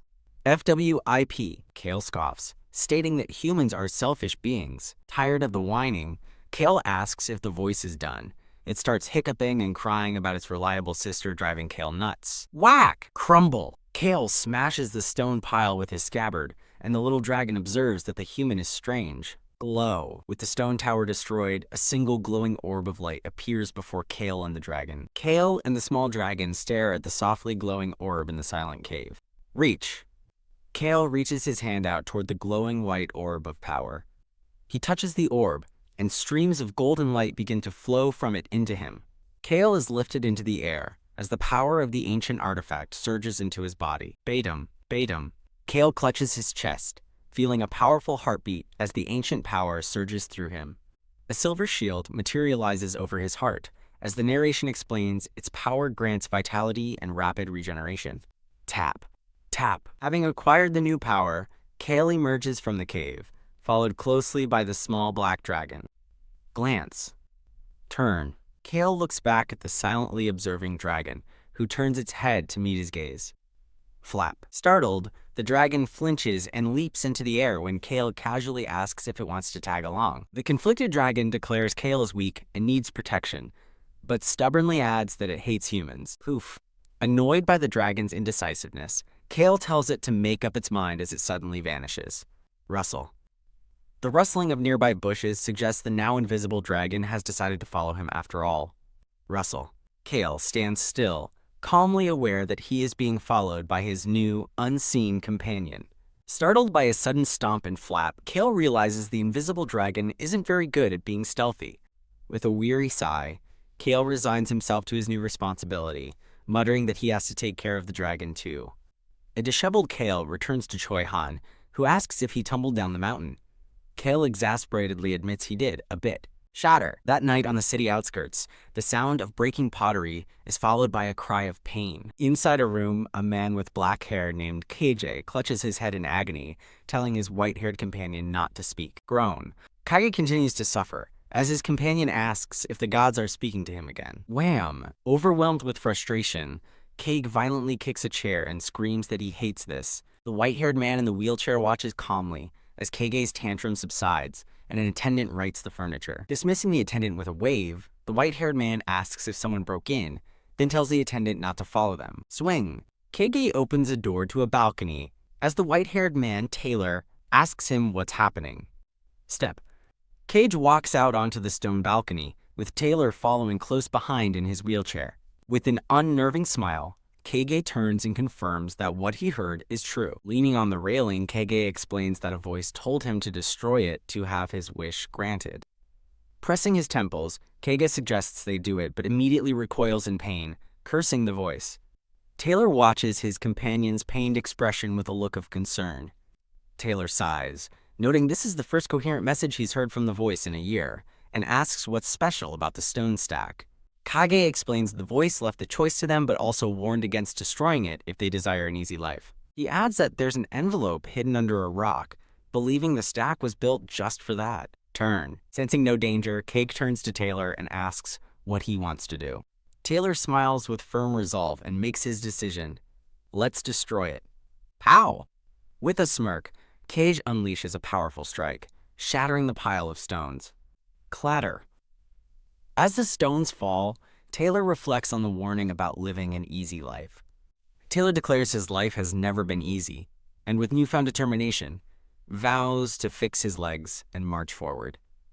Rustle. Retrieving the envelope from the rubble, Taylor begins to open it. The open letter speaks of a useless, healing star power belonging to its current owner. Tremble. The letter reveals the power can cure any deformity once, and belongs to someone trying to keep two princes in check. Realizing the opportunity before him, Taylor's eyes widen as he declares this will be a turning point. Snatch! Kage eagerly snatches the letter from Taylor's hand, asking to see it for himself. The letter continues, acknowledging that while Taylor's legs are immobile, the rest of his faculties are perfectly functional. The letter's author leaves the final decision to Taylor Sten, the Marquess's eldest son, as KJ calls his name. Taylor decides they'll go to the capital, leaving the butler in charge, and Cage agrees, trusting Taylor's judgment. PFFT. Taylor chuckles softly, remarking with a fond smile that he used to be just like that. Announcing they must hurry to reach the royal palace in time, Taylor and Kage prepare to leave, watched by two wolf-like figures. A brief, warm memory shows a smiling Taylor listening to an enthusiastic Cage.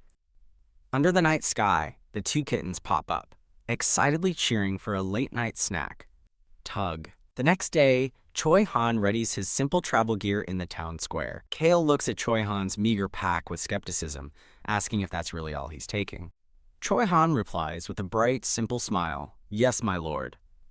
Cale sighs, looking thoroughly unimpressed by Choi Han's minimalist approach to travel. Toss. "Take this with you," Cale says, tossing a money pouch toward Choi Han.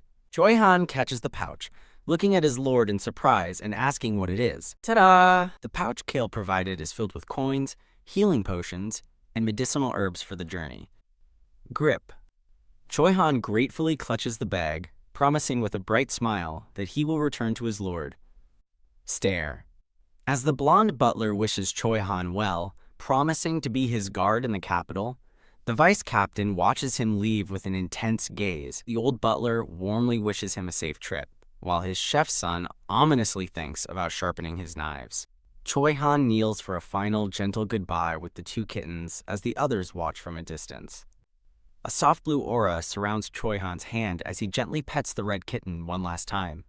With one final, reassuring smile over his shoulder, Choi-han turns to begin his journey alone. Step. The day after Choi-han leaves, Cale's party heads for the capital, stopping to make camp as the sun sets. Whisper, whisper. Cale's expression turns serious as he overhears a hushed conversation nearby. He looks down to discover the source of the whispering is the two kittens, who are secretly conversing. PFFT. Cale asks if they met the dragon, startling the kittens. He sighs, realizing that with Choi-han gone, he now has a dragon following him instead. Nay. Halt. As dusk settles over the forest, another carriage abruptly stops near their campsite. Step. The vice captain steps forward to investigate the newcomers as Cale watches with his arms crossed. A blonde knight asks Cale's group if they can camp nearby, prompting Cale to demand who they are. The blonde knight introduces himself as Tom, a knight in service to the Sten family. A man with long, light blonde hair then introduces himself with a confident smile as Taylor Sten. Crap. Cale inwardly groans, annoyed that just as one person left, 3 troublesome new ones have appeared. He recognizes his new companions from the novel, a crazy priestess and a member of the powerful Sten family.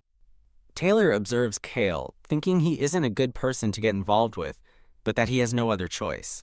Believing he has been abandoned, Taylor doubts the neutral Henituse family will be willing to help him. Cale steps forward and formally introduces himself as Cale Henituse, son of the Count. Remaining in the carriage, Taylor explains that he is unable to get out because of his legs. I know, Cale says, extending his hand with a knowing expression that he's already aware of the situation. Shake. The two men firmly shake hands, formally sealing their unexpected meeting. With a pleasant smile, Taylor introduces his companion, Priestess Cage, who has been traveling with him. Smile. Cage gives Cale a bright, cheerful greeting and offers a blessing for a calm night. Grin. Cale's amused smirk at the blessing of the crazy priestess leaves Taylor and Cage looking momentarily confused. Cale declares with a wide, cheerful smile that he doesn't believe in gods. In a chibi daydream, Cale's retainers dramatically lament how he's already found trouble without them by his side. He reaffirms his position with a broad smile, stating again that he doesn't believe in gods. What? Both Taylor and Cage stare in utter shock, wondering who would dare say such a thing out loud. Cale considers Taylor's predicament, noting he is being hunted by Venyan and has no family support. Cale deduces they're heading to the capital after reading his note, which explains why they're broke, and calls for Hans. He orders his surprised butler to help the newcomers, and Hans readily agrees. Cale entrusts everything to Hans, telling him to set up their tent nearby and not to bother him. Step. As he walks away, Cale nonchalantly asks for a drink, leaving Hans in charge of their new guests. Cale bids Lord Taylor goodnight for now, and Taylor sincerely thanks him for his generosity. Bow. Cale dismisses the thanks, thinking to himself that his only real goal is to avoid getting involved. Turn. Noticing they only have one night, Cale orders his vice captain to stand guard for their group as well. Inside his carriage, Cale instructs the kittens to pretend they don't know the newcomers, just as they did with the dragon. From his window, Cale watches as the knight Tom bows deeply and respectfully to the vice captain. With the kittens beside him, Cale quietly wonders if the little dragon is still following them. He recalls saving the dragon, thinking that while he only meant to save its life, its persistence has given him an idea.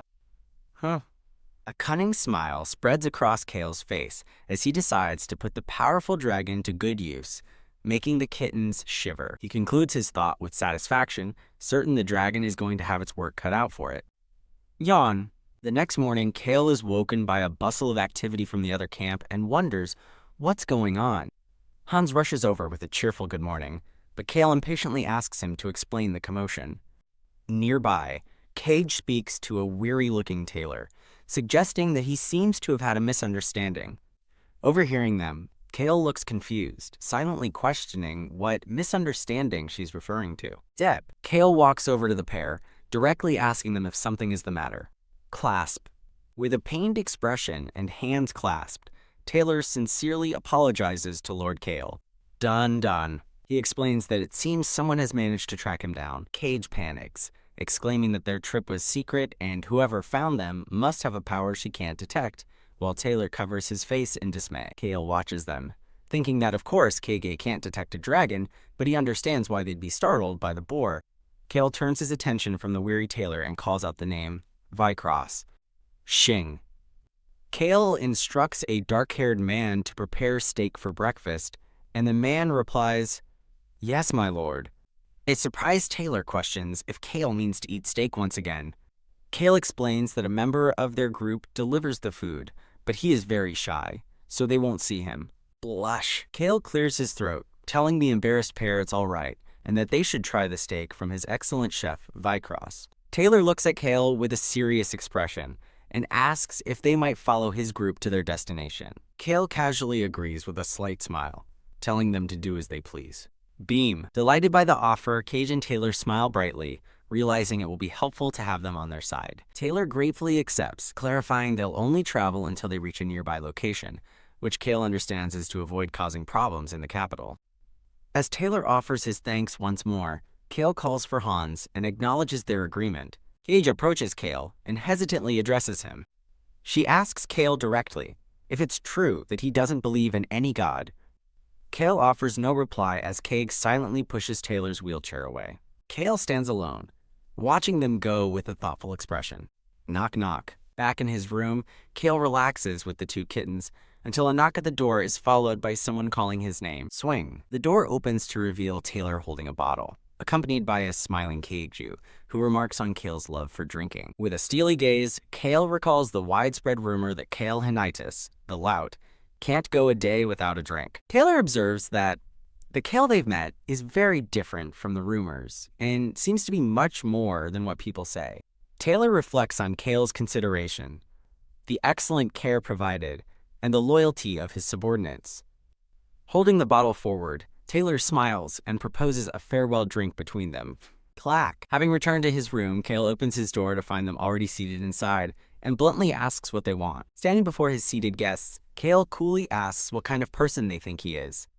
Clatter. He casually tosses something onto the table before them. The object is a heavy pouch, spilling gold and silver coins across the table. Taylor and Cage stare in wide-eyed shock at the sudden display of wealth. A smirk on his face, Cale states his assumption. "You're here for my money, aren't you?" Cage laughs nervously and admits that Cale is right, while a troubled Taylor remains silent. Smile. Cale correctly deduces that while they didn't approach him for money initially, they now see him as a, quote, golden goose and decided to ask for help. Taylor confirms that if Cale gives them money, it will be a gain for them. Cale thinks to himself that Taylor won't tell Venyan about this, banking on Cale's apparent hatred for complicated situations. With a grateful smile, Taylor thanks Lord Cale for his understanding. In their room, Taylor confirms they are leaving at dawn, resigned to managing on their own from now on. Cale asks if their plan is to enter the capital through the temple, which Taylor confirms. Cale leans back thoughtfully, remarking that there are surely people playing politics, even in the God of Death's shrine. Cage smiles shrewdly, suggesting there must be a reason Cale is so interested in their affairs. Extend. Cale pushes a pouch of money across the table, telling Taylor to stay one more night and use the money for a reservation. He then lays out a new plan. Taylor and Cage will ride in his carriage while their group follows a day later. Confused by his generosity, Taylor asks Cale why he is going to such lengths when there is nothing in it for him. Cale thinks to himself that he's partly responsible for their situation, and that helping Taylor become head of the Sten estate would benefit his own family. Cale looks at them and states he wants to see why a crippled man with a target on his back is going through so much trouble. Overwhelmed by the offer, Taylor bows his head deeply. Clench. He grips his legs, remembering the letter's words that while he couldn't feel his knees, the rest of his body was still alive. Looking up with renewed hope, Taylor thanks Cale for his pity, admitting that he truly needed it. Cale sits calmly, watching Taylor as the pouch of money rests between them. Taylor proposes an oath to the god of death to ensure their secrecy, noting the vow is fatal if broken, and Cale calmly agrees. Nod. After Kage asks if Cale will join them, he clarifies he won't and will tell Venyan everything if he gets into trouble, a condition Taylor accepts. With dark energy swirling, the tattooed woman named Cage sits with Cale and Taylor, announcing, "I'll begin." Kage closes her eyes, declaring a life-binding vow that will doom any who break it to eternal darkness. With a jolt, Cage and Taylor Sten vow to keep their discussion a lifelong secret, with the sole exception of Cale Henituse, as Taylor also swears his silence. Cale explains that the power of the vows will alert him to their imminent demise if they break their promise, to which he calmly replies, "I see." Kage's mood shifts as she cheerfully presents 2 glasses, proclaiming, "Ta-da! We should toast to this joyous occasion." Cale stares back, completely dazed and bewildered by her sudden cheerful demeanor. Leaning forward, Cage compliments herself, telling Cale, "You really are something, priestess." As Cage pours him wine, she asks if it's strange for a priestess to drink, but Cale dismisses it as none of his business. Stern, Cage flirtatiously asks Lord Cale if he wants to get to know an older woman with a great personality, but he flatly refuses. Stern. Taylor follows up, asking about an older guy with a great personality, earning another blunt rejection from Cale. PFFT. Taylor and Cage exchange a knowing glance as she bursts into laughter at Cale's reactions. On a dark, moonless night, the narrative concludes that the 3 found common ground over a bottle of fine liquor. Rattle. Now traveling in a carriage, Kaj informs Cale, who is sitting with the 2 cats, that they'll arrive at the capital in 2 hours. Taylor asks about their knowledge of the Royal Palace event, while a hungover Kage suffers beside him. Cale states he has never been to the palace, only to regional noble meetings, which Taylor acknowledges. Groan. As Kage continues to suffer from her hangover, Taylor explains the event is a festival for the king's 50th birthday.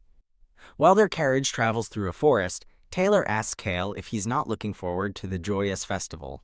Groan. Cale internally frets, admitting his nervousness about the impending terrorist attack that only he knows is coming. He resolves to try stopping the attack, but decides he will flee if the situation becomes too dangerous. Cale turns to Taylor, correctly guessing that the festival isn't a happy occasion for him either. Grin. Taylor smiles, viewing the upcoming event as the final stretch before the festival's climax. His expression hardens as he warns Cale to be wary of the Crown Prince. Taylor reveals that summoning the noble heirs to the festival was the Crown Prince's idea. Taylor excitedly confirms that Cale's suspicions are absolutely correct. Composing himself, Taylor notes that Cale already knew, and Cale admits it's not a well-kept secret. Taylor laughs, complimenting Cale by saying he's never heard anyone state it more eloquently. Cale reflects on the Crown Prince's silver tongue and his skill at flattering people. In a flashback, Choi Han kneels before the enthroned Crown Prince. The narrative recalls how the prince praised Choi Han as a friend and hero, leading Choi Han to respect him for valuing a commoner. Cale cynically thinks that Choi Han only felt that way because he was being used. He muses that while the prince uses people, he does so for righteous causes. The Crown Prince stands before a crowd, silhouetted by a golden light with his arms outstretched. Cale considers how the prince manipulates kind-hearted people like Choi Han and Rosalind with heartbreaking reasons, just as Taylor gets his attention. Taylor advises that getting involved with the Crown Prince will be tiresome because he's exactly as Cale described. Silent, the 3 sit in a quiet, contemplative moment inside the carriage. Cale asks why they're looking at him that way, and after a moment of hesitation, Cage and Taylor quickly dismiss their thoughts. A sly smile crosses Cale's face as he thinks that the Crown Prince tends to back off from people who are just like him. Shrug. Cale gives a casual shrug, seemingly unconcerned. Through the carriage door, the capital's grand castle comes into view under a bright sun. A narrator explains that the land has many ancient tales related to rocks, even from before the kingdom's founding. Taylor recounts the legend of a rock-like guardian who protected the land from evil. Cage observes that Taylor seems fond of the story, and he smiles in agreement. The legend concludes that the guardian stood firm even as his body was destroyed, protecting the northeastern lands and its people. Cage finds the myth appealing precisely because such beings don't exist, while Taylor asks if Cale disbelieves the story. Cale confirms his disbelief. admitting he cannot understand sacrificing oneself for the entire Northeast instead of for oneself. Taylor explains the myth is obscure, found only late in the book Birth of a Hero during his research on ancient powers. Pass. Taylor hands a small, glowing golden item to Cale. Glance. Taking the item, Cale glances at the two cats and tells them to get ready. The attendant announces that the Capitol guards want to inspect their carriage. Slam. Cale kicks the carriage door open, brandishing a bottle of wine as he prepares to act his part. Ron stands with a calm, knowing expression beside two nervous knights. In an empty room, Cale finds the two kittens playing on a table next to a bottle of wine. Pointing to the bottle, Cale simply offers, "Here." Outside, Cale gestures for Taylor and Cage to board the luxurious white carriage he's provided for them. A guard peeks inside the carriage, finding it empty except for a rolling wine bottle. Clack. As the carriage door shuts, Ron announces their official welcome to the Capitol.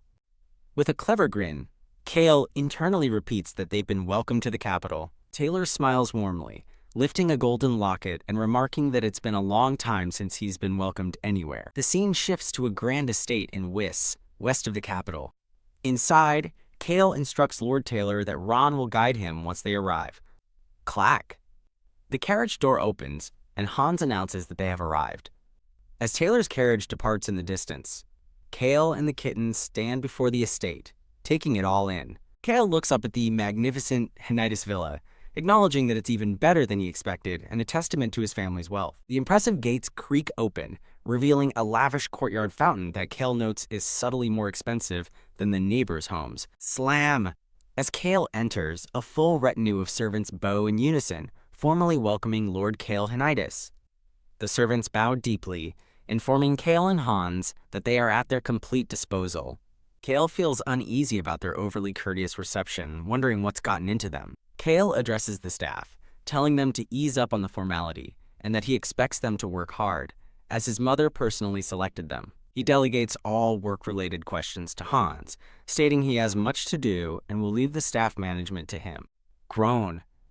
An older butler sighs, seeing Cale's arrival as a headache, though his colleagues admit he at least hasn't behaved like a lout yet.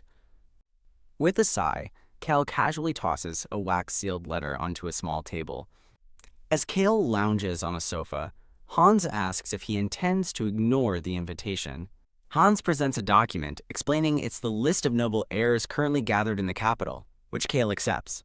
Waving a dismissive hand, Cale tells Hans to just send up some food and leaves him to his duties. Clack! Alone in the spacious, elegant room, Cale settles onto a chaise lounge with the list. Cale stands silently, surveying the opulent room he now occupies. Swing! He throws open the grand balcony doors with open arms, embracing the moment. Standing on the balcony, Cale watches as a few green leaves float gently past him on the breeze. Ta-da! A small black dragon presents a delicious-looking plate of steak and mushrooms. Cale gently reminds the little dragon that while it hunted for them, it hasn't eaten anything itself. The young black dragon stares wide-eyed at the feast before it, a small leaf resting on its head. While the animals happily nom on their food, Cale sips his wine, telling them to eat up because they have a lot of work ahead. Tapping his glass, Cale muses on the simple pleasure of having a large house and enjoying good food in peace. A contented smile spreads across his face as he thinks to himself how nice this all is. Just as he thinks, this is the life, a sudden knock-knock-knock at the door makes the startled animals gasp. Shatter! Cale drops his wine glass in shock, the red liquid in broken shards startling the wide-eyed kittens. A shiver runs down his spine as he stares at the door, warily asking if it's Choi Han. He reasons that it's impossible for Choi Han to have reached the capital in just 3 days, unless he isn't human. As he walks to the door, Cale considers that neither the potion he gave Choi Han nor Rosalind's magic could explain such a feat. Creak. Recalling he gave Choi Han specific instructions for his arrival, Cale cautiously turns the handle and opens the door. His eyes widen in disbelief at the person standing before him. Panting from exertion, Choi Han stands in the doorway carrying an unconscious boy, apologizing to Cale and explaining he had nowhere else to go. Beside them, the red-haired Rosalind looks on with a grim and worried expression. The unconscious boy is identified as Lark of the Blue Wolf tribe, who is flushed with fever and in terrible condition. Doon! A wave of dread hits Cale as he realizes the fever is a sign of the wolf tribe's first berserk transformation. FWIP, Choi Han gently lays Lark on the floor as Cale urgently calls for Hans. Cale orders Hans to bring something to drink, and the butler immediately rushes to comply. Looking down at Lark on the bed, Cale thinks to himself that at this rate, they won't be able to stop him from going berserk. Lark pants heavily, his face flushed and beaded with sweat as the fever rages. Cale looks down at the struggling boy with a calm but firm expression, telling him to stop resisting and just close his eyes. A vision of a gray-haired man in a green tunic appears behind Lark, comforting him and telling him to endure it with his eyes closed. In the vision, the comforting man vanishes, leaving Lark to stare back into the empty, dark forest alone. Clench. Back in reality, Lark pants and grits his teeth in agony, his face flushed with fever. As Choi Han frets that he should be protecting Lark, Cale calmly tells him to calm down, warning that he'll be the one going berserk at this rate. Cale looks at Choi Han with steady confidence, telling him to leave this to him if he trusts him.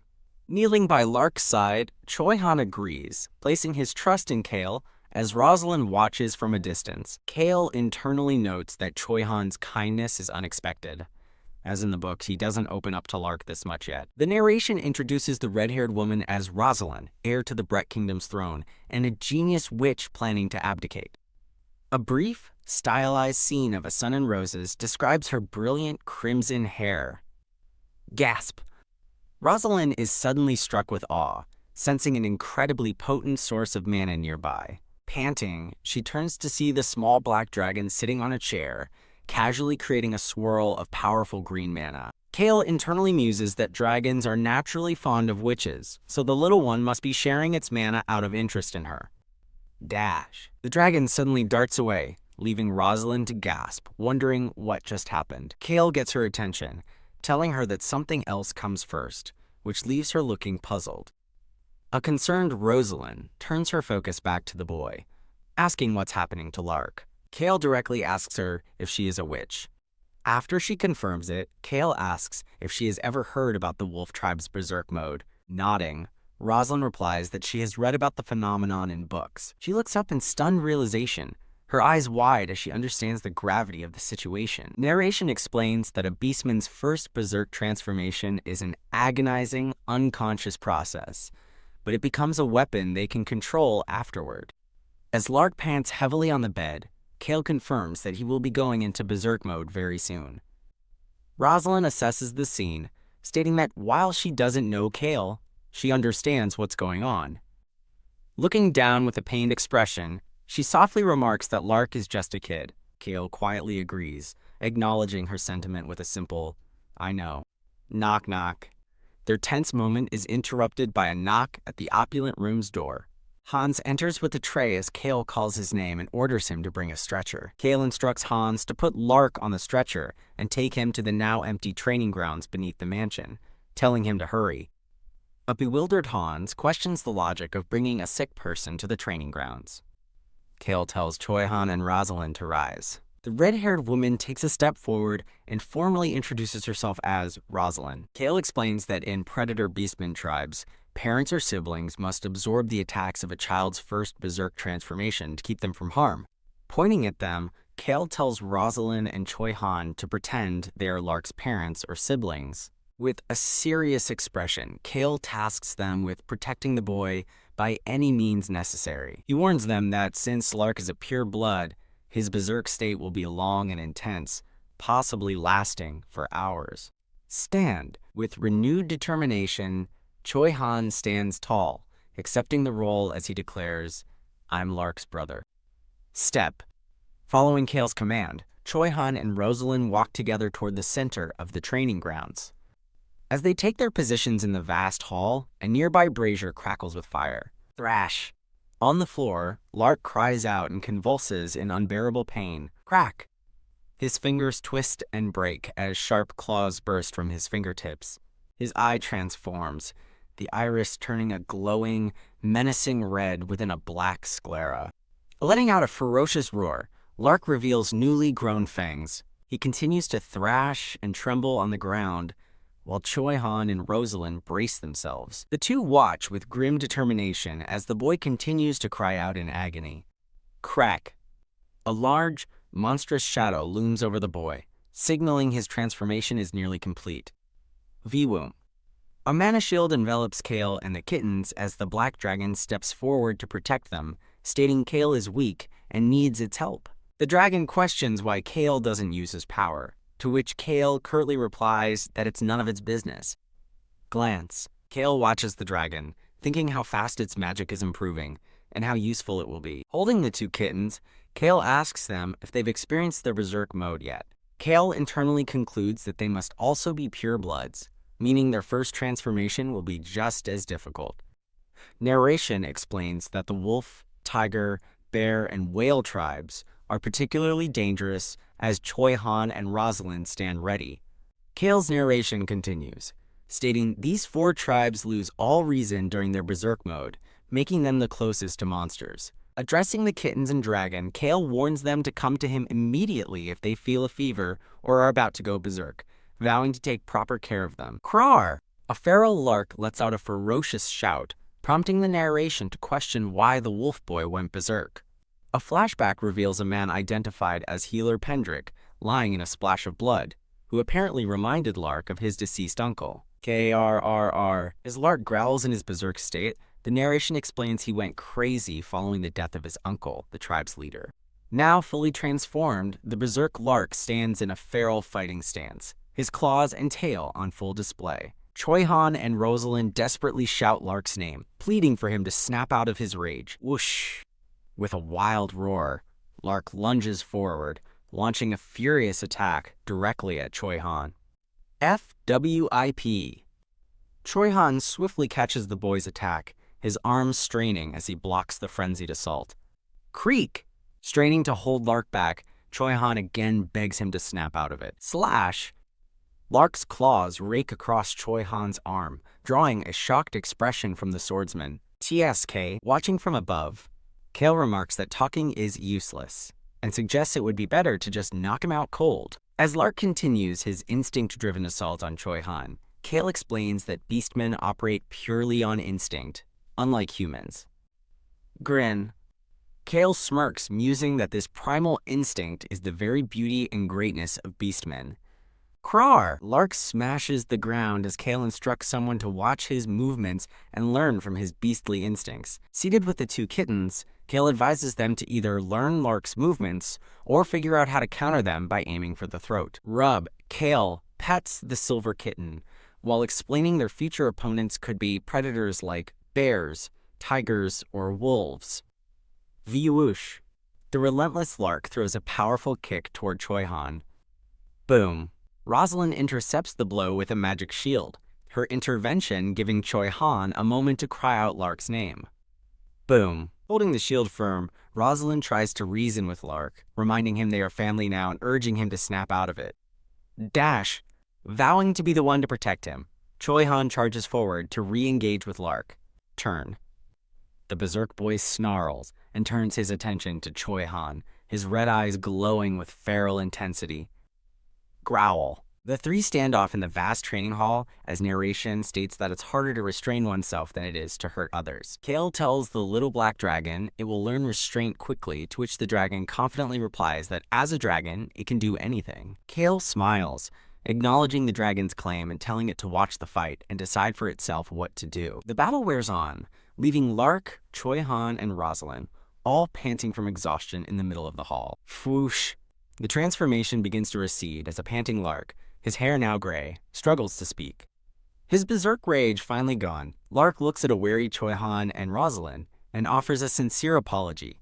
Panting heavily, the exhausted boy collapses forward into Choi Han's arms. Blur. Through Lark's fading vision, he sees Cale standing in the distance. His energy completely spent, Lark falls unconscious in Choi Han's embrace. Tap. Cale approaches and pats Choi Han's arm with a grin, telling him he can rest now. The ordeal over, Lark sleeps peacefully, his features return to normal. Whoosh! Cale tosses a red potion to a surprised Rosalind.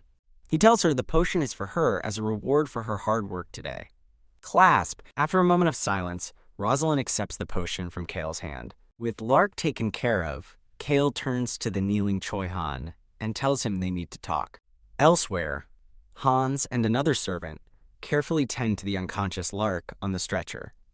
Choi Han explains his journey to the capital, saying it went smoothly after he found a caravan as Cale had instructed. He continues, revealing the caravan needed 2 mercenary bodyguards to replace an injured man, which is how he joined them.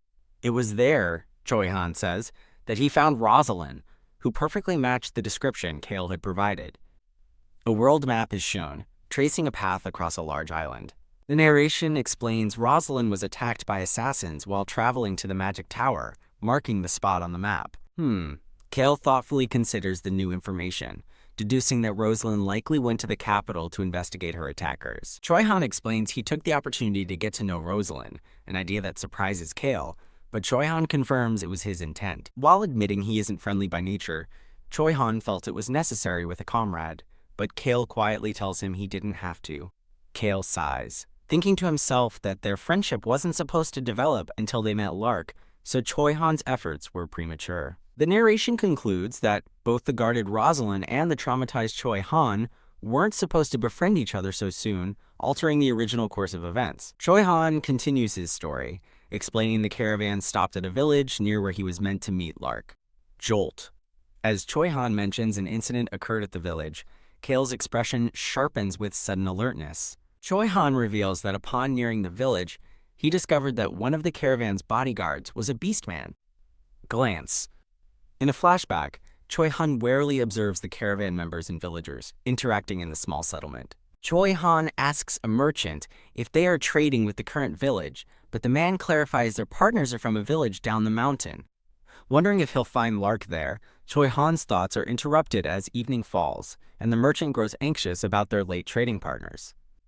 Nod. Choi Han recalls Cale's prior instruction to go to that village with the bodyguard, and he agreed. Turn.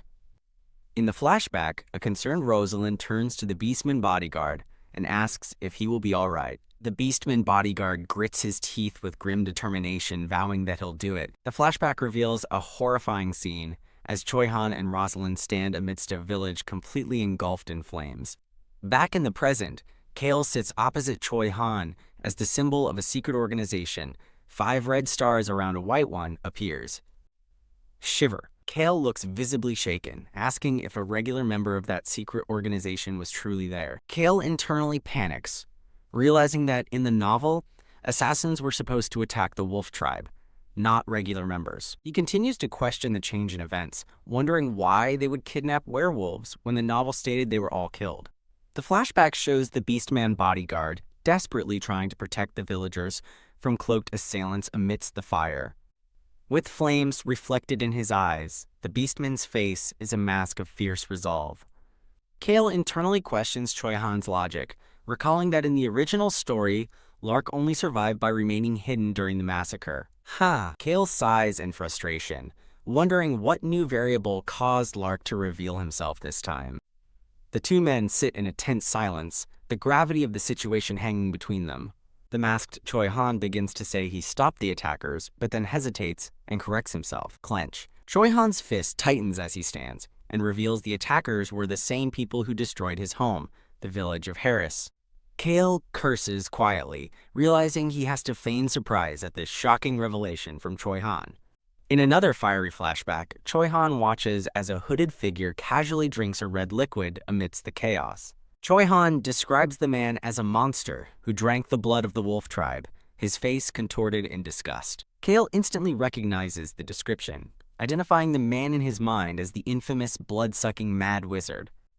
A looming dark tower is shown as narration names the wizard as the blood-crazy leader of the secret organization. Cale thoughtfully considers the new information, puzzled as to why such a powerful figure would target werewolf cubs. Cale wonders if rescuing the dragon altered the plot, while Choi Han adds that he couldn't kill or capture the perpetrators. Choi Han explains that any enemies he caught committed suicide, while the rest were teleported away by the 5-star user. The blonde, blood-crazy wizard smirks amidst the flames, lamenting the loss of seeds, and musing that the younger ones taste better. The word catches Cale's attention as he silently questions its meaning. Seeds? Choi Han reports that the surviving wolf children and merchants were safely teleported to an inn by Rosalind, confirming all the adults are dead. Realizing the new responsibility falling on him, Cale grimaces, complaining internally that he's about to run an animal farm. Cale breaks the silence, asking Choi Han if he's curious about the situation, and Choi Han confirms that he is. Choi Han listens intently as Cale gestures toward the food on the table, preparing to explain. Cale reveals to a stunned Choi Han that he knows why the secret organization is doing these things. Rise. Standing from his chair, Cale clarifies that he doesn't know everything, but he has answers.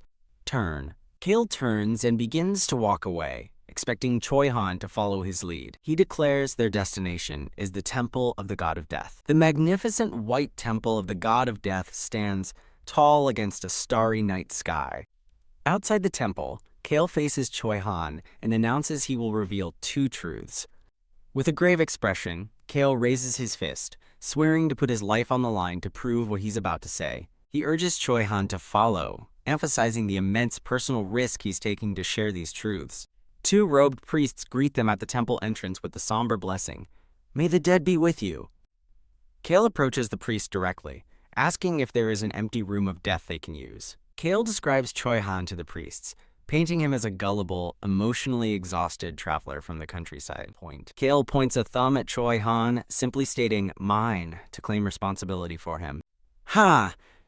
Choi Han says he'd believe Cale without the act, but Cale smirks back, retorting that he bets he wouldn't. Cale thinks to himself that he doesn't want to get dragged into the trouble that constantly follows Choi Han. The priests agree to prepare the room and instruct Cale and Choi Han to follow them to the basement. A white-robed priest instructs Cale and Choi Han to wait while they prepare the room from the inside. As they wait, Cale tells Choi Han he might share something first, provided Choi Han feels he can believe him. In the grand hall, Cale begins by admitting he knows neither the identity nor the purpose of the secret organization. A priest gestures for the two men to follow him deeper into the temple. Cale smiles knowingly at Choi Han, acknowledging that his story is hard to believe and that he understands his skepticism. Turning with a confident smirk, Cale tells Choi Han, "Let's go in." Cale leads the way as Choi Han follows him down a long, ornate marble corridor. In a pristine white chamber, Cale and Choi Han sit before a robed priest at a large table. Raise. Cale gestures for the priest to rise from his bowed position. The priest explains that if the vow is broken, the consequences will fall upon both the one who made it and anyone accompanying them. Reading over the document, Cale smirks to himself, thinking it's a scary but interesting note. Vwoom! The priest summons a dark, shadowy power that swirls over the table, preparing the ritual. Swoosh! Choi Han stares in awe, asking if this is the power of a god, and Cale soberly confirms that it is. Swirl! Dark energy gathers in Cale's hand as he states the ultimate condition. He'll die if he breaks the vow. Cale begins his vow by declaring the priest is truly deaf, adding that the priest's life is forfeit if this is a lie. Looking at Choi Han, Cale swears before the god of eternal rest to tell him only the truth, lest he suffer the consequences of lying. Cale internally contemplates whether he should truly tell Choi Han everything he knows. Cale Henituse makes his first sworn statement, confirming he genuinely knows nothing about the secret organization's identity. A flashback shows the organization's bloody deeds as Cale reveals his source of knowledge, the novel Birth of a Hero, which only detailed their actions, not their identity or motives. With conviction, Cale declares that he despises the organization and wishes for them to be completely eradicated. Choi Han questions Cale's conviction, asking how he can hate an enemy he doesn't even know. Cale explains his hatred stems from their victims, showing visions of Choi Han saving both the Black Dragon and Lark. Cale confesses his lifelong dream was to live as a lout, with no intention of ever becoming the Henituse family heir. He then questions his own motives for coming to the capital when his father asked, admitting that he himself doesn't know why he agreed. Cale reveals he knows the organization will kill countless innocents in the capital, which is why he couldn't let his brother Bassin come. He clarifies that while he wants to stop the attack, he won't risk his life, and plans to handle it quietly before returning to his estate. Looking directly at Choi Han, Cale assures him that he has no intention of causing him any harm. Choi Han stands in heavy silence, absorbing the weight of Cale's incredible story. Clench. With his mind made up, Choi Han tightens his fist and softly declares, "I believe you." Looking down at Cale, Choi Han reaffirms his decision, vowing to trust him completely. Cale is internally stunned, realizing that while twisting the truth was simple, he never expected it to earn him someone's complete trust. Addressing him as Lord Cale, Choi Han states that he must take his revenge on the secret organization. His eyes burning with intensity, Choi Han confesses that he has never hated anyone as much as he hates them. Cale casually agrees to the request, thinking that it's an easy favor, since Choi Han is more likely to discover their identity first anyway. The priest solemnly reminds Cale that he will pay with his life if he fails to keep his vow. Vwum. With a final wave of his hand, Cale dispels the magical energy, concluding the binding vow. Step. As they leave the temple under a starry sky, the priest prays for them to live on, a farewell Cale finds chilling. Clack. Back in their quarters, Choi Han sits on the floor as Cale reveals the blood-crazed wizard is behind the incident in the capital. Choi Han immediately asks for permission to kill the wizard on sight, to which Cale retorts, "Do you even need to ask?" Standing in a moonlit garden, Choi Han affirms his mission, promising he will kill the wizard for sure. Knock knock. Alone in his lavish room, Cale hears a knock on the door and bids the person to come in. Creak. The door opens to reveal an elderly butler with white hair, who greets him as my lord, and Cale recognizes him as Ron. Clack.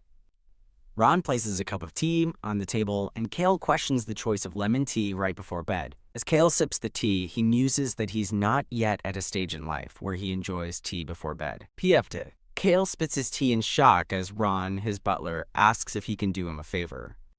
Squeak. Imagining himself with cat ears, Cale internally finds it creepy that Ron, who he feels cares little for him, is asking for a favor, but he agrees to hear it. Ron smiles gently and requests a 2-day vacation, surprising Cale. Clasp. Cale enthusiastically grabs Ron's hands, declaring it a great idea. He tells Ron he deserves as much time off as he needs, while privately thinking 2 days is perfect for his plans involving Choi Han and the impending attack. As he holds the silent butler's hands, Cale internally celebrates not having to see the assassin's face for 2 whole days. Slide. Continuing his thought, Cale opens a drawer on his desk with purpose. Reach. With a warm smile, Cale offers a heavy pouch of coins to Ron for his vacation. Ron accepts the money, thoughtfully repeating Cale's words about having, quote, and a good break. Ron internally reflects on the long, silent years he has served his puppy-like master, deciding it is now time to make his move. Cale smiles confidently with his arms crossed as a vision of his younger self appears behind him. Ron reveals to himself that he was already planning to leave with someone named Vycross, but wanted to test Cale's reaction to his vacation request. Cale generously offers Ron more than 2 days off, noting it's his first vacation in a long time. With a menacing grin, Ron tests Cale, asking if he isn't worried he'll just run away with all the money.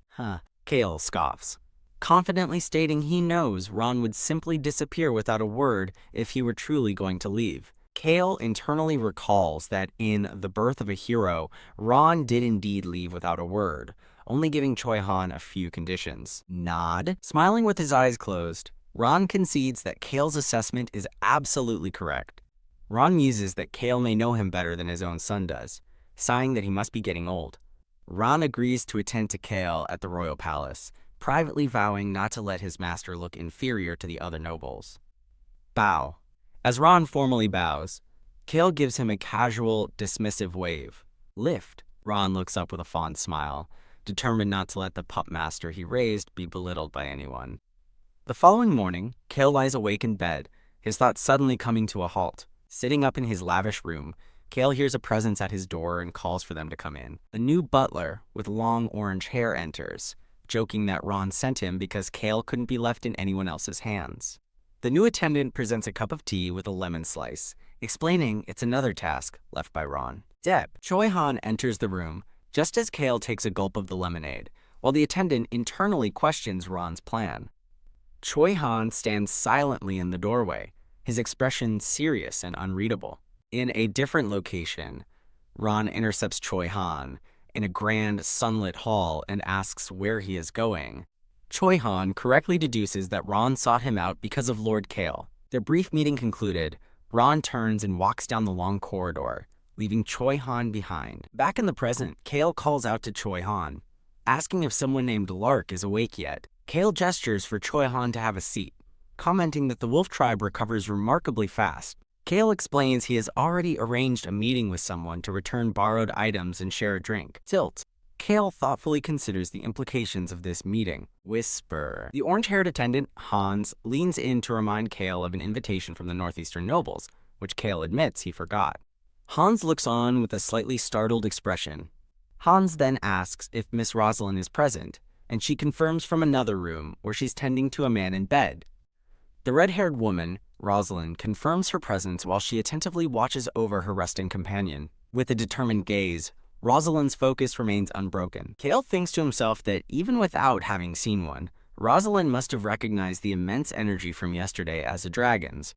After Hans relays that Rosalind will visit when he's free, Cale instructs him to invite her for breakfast immediately. Dash! Hans enthusiastically rushes off to prepare everything, as Cale calls after him to leave the terrace door open. Whoosh! The open doors reveal a bright, beautiful day, and the lush green trees just outside. The small black dragon is revealed to be resting peacefully on a large tree branch near the open doors. From the dragon's viewpoint, Cale muses on how strange it is that he always has to sleep outside on a branch. Clatter! As servants set the table, Choi Han explains that he and others are taking turns caring for the dragon. Meow! Choi Han adds that the two cats, OHN and Hong, are also helping, making Cale question what they could possibly do. The cats declare their form of help is figuring out a way to totally crush their enemies. Sparkle, the adorable red and silver kittens, excitedly announce that they're going to study to achieve their goal. Choi Han notes that Lark seems at ease with the two cute rascals nearby, and Cale agrees that's a good thing. Clatter. Choi Han places his teacup down and reassures Cale that he will keep all his secrets safe. Slurp. Taking a sip of tea, Cale realizes the vow he made has a powerful loophole. Everyone is bound to his interpretations. Clack. Cale sets down his cup and asks Choi Han to confirm his promise to kill the blood-drinking wizard on sight, to which Choi Han agrees. Noting Choi Han's lack of hesitation, Cale decides to tell him exactly how to locate the wizard. Knock knock. An attendant announces Lady Rosalind's arrival as the grand doors swing open. Rosalind stands before Cale and politely tells him to call on her if he needs anything. Choi Han informs Rosalind he will be with Lark, and she calmly agrees. Cale gestures for the red-haired woman, Rosalind, to join him in another room. Cale gets straight to the point, stating they have much to discuss, and Rosalind acknowledges his directness. He leads her toward a lavishly set dining table. A few green leaves drift gently past the closed terrace doors. Realization dawns on Rosalind as she clasps her hands and whispers in awe, "Dragon." As a lone leaf lands on the table, Cale calmly tells the unseen guest to introduce themselves. The small black dragon is revealed, sitting with its bright blue eyes amidst a grand feast. The dragon simply states, "I'm hungry," and Cale smiles, encouraging it to eat. With a warm, closed-eye smile, Cale suggests that they should eat as well. Rosalind is internally floored, her eyes wide with shock that a young dragon is eating before her. She muses that as a witch, she can't believe her eyes, a dragon and a human living together. Munch! The dragon declares Cale is weak and his power is garbage, which is why it's there to protect him, and Cale casually agrees as he slices his meal. Rosalind sits in quiet reverence, thinking what an honor it is to be eating with Lord Cale and a dragon. Narration explains that other sorcerers would beg a dragon to teach them about its coveted magic. Cale generously offers for Rosalind to stay as long as she needs. With one question answered, Rosalind explains that she is now left with two more. She questions why a noble like him would allow an uninvited and potentially dangerous sorcerer to stay. PF'd, Cale dismisses her worries, stating that anyone brought by Choi Han is fine and that he has the dragon for protection. Rosalind then asks why Cale, a fellow noble, speaks to her as if she is his superior. Cale calmly points to the name she gave them, Rosalind. He looks her in the eye and asks if he shouldn't speak with full respect to Princess Rosalind. The full view of the dinner table shows Cale revealing her royal identity, much to her surprise. Rosalind smiles, admitting that she had misjudged him based on rumors and was wrong. She believes that sorcerers should trust their senses, not rumors, and agrees to trust what she has seen. An ornate, gilded frame shows Rosalind's two identities, a princess in a fine gown and a witch in practical attire. Cale addresses her as princess, but she proudly insists on being called just Rosalind, a witch. Cale formally agrees to call her Lady Rosalind and asks if she has any more questions, to which she replies she does not. Rosalind internally notes that Cale isn't rude, she didn't want special treatment anyway, and she's grateful he helped with Lark. She concludes that a man traveling with a dragon is far from the lout he's known to be.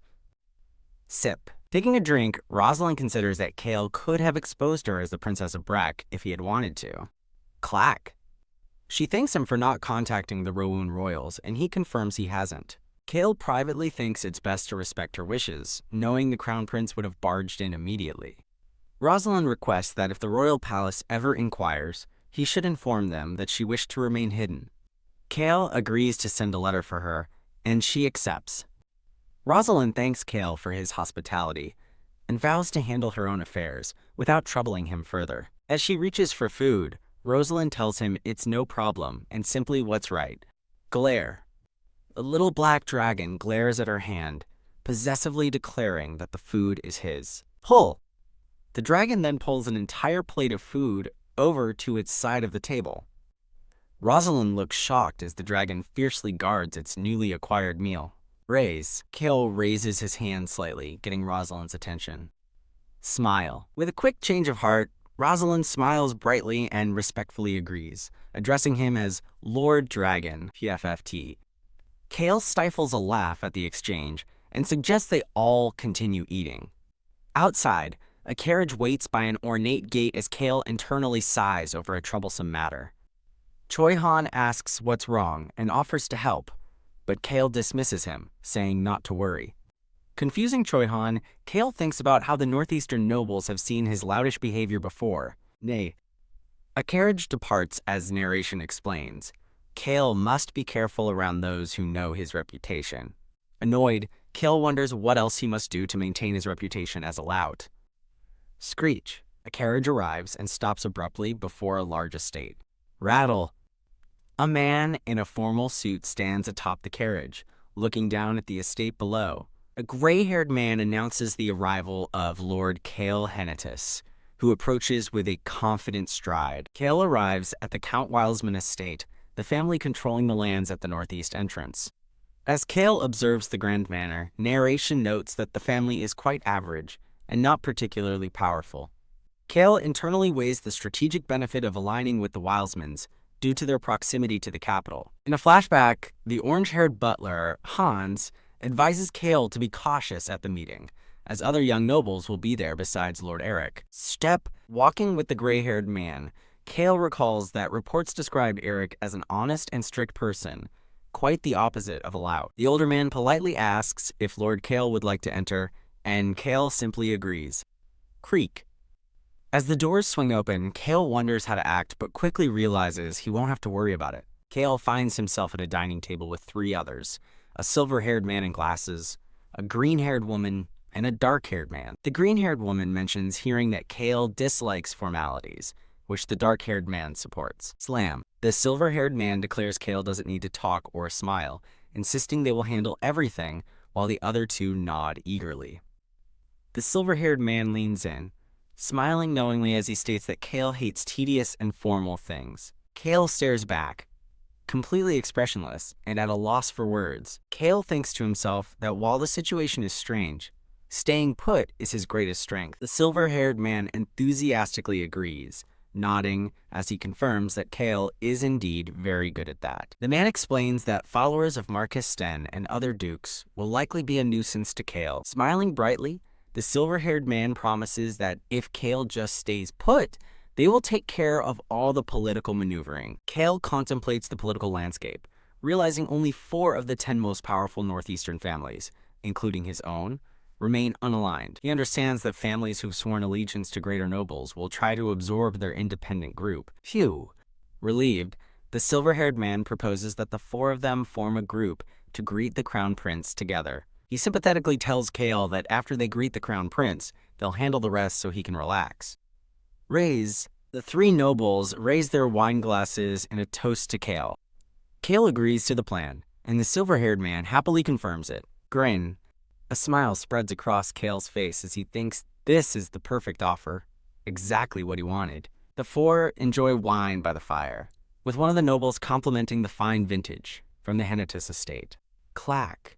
Back in his room, Cale relaxes on a sofa as Choi Han enters, asking if he was called. Cale asks about the inn, and Choi Han confirms he checked on the kids, who seem to be full of energy. Cale smirks, satisfied that there's nothing left for them to do. Announcing he's going to bed, Cale dismisses Choi Han and tells him to send Hans to bed as well. As Cale walks toward the door, Choi Han asks if they're going outside, and Cale confirms it. Done. The small black dragon is suddenly revealed, floating ominously near the ceiling as Choi Han watches in shock. Choi Han worriedly asks if their plan is to destroy everything, but Cale flatly denies it. Wave. With a dismissive gesture, Cale instructs Choi Han to keep his trip short and wear a hat upon his return. Clack. Choi Han departs, leaving Cale and the small dragon alone in the lavish bedroom. The dragon chides Cale for not falling asleep, making Cale wonder if he's being treated like a child. Slide. The little dragon scoots itself closer to Cale on the edge of the bed. Whoosh. Cale opens the large terrace doors, looking out into the starry night sky. Tap. Flap. A cloaked figure lands silently on the balcony railing. Tap. Kneeling on the balcony, the hooded Choi Han announces his return. HMPH. The little dragon sulks, saying it dislikes humans and was told dragons were supposed to be proud and cool. Pull. Choi Han asks who told the dragon that, while Cale, now in plain clothes and a cap, adjusts his hat. Cale and Choi Han stand together, looking toward the brooding dragon. Peering down from the high balcony, Cale mockingly asks Choi Han if he needs to be carried. Point. Cale raises a finger, signaling his intent. Float. To Choi Han's surprise, they both begin to levitate off the floor. Swish. A confident smirk plays on Cale's lips as they rise into the air. Fwoosh. A swirl of magical energy lifts them higher. Choi Han is surrounded by sparkling particles as he floats effortlessly in the grand room. His eyes widen in pure astonishment at the sensation of flight. Hovering outside, the cloaked Choi Han looks down at the sprawling estate below, now a distant view. Schwa. Cale and the small black dragon land silently on the stone ground. Glance. Watching the dragon, Cale muses that its magic is better than a highest-class wizard, a terrifying thought considering the power of adult dragons. Cale internally laments that if he could obtain the sound of the wind, he wouldn't need to bring Choi Han and the dragon everywhere. He firms his resolve, planning to acquire the power on his way back from the capital. FWIP. He thinks about how he can use touring the kingdom as an excuse to visit the northeastern coast and take the power from the whale tribe. Leading the cloaked Choi Han and the dragon down an alley, Cale instructs them to follow him. Bustle. They emerge into a lively town square where patrons are enjoying drinks. The group surveys the vast, sparkling plaza, dominated by a large clock tower. From the cover of his hood, Choi Han observes a man and a woman with a small child by a fountain. Done. A smiling, blonde-haired man comes into view as Cale and Choi Han stand ominously behind him. Cale explains to Choi Han that the upcoming incident is a terrorist attack involving various types of magic bombs. He elaborates that magic bombs are difficult to use due to restrictions on their placement and the mana needed for detonation. However, Cale warns that a newly developed bomb is set to explode in this very plaza in 6 days. The situation is precarious and could escalate into disaster at any moment. Cale is certain the attack will proceed as planned because they have confirmed the Mad Wizard is in the kingdom. Choi Han asks if the wizard is here, and as they watch the family by the fountain, Cale confirms it. As a man lifts a child, Cale explains that this new bomb can be buried anywhere or even placed on an unsuspecting person.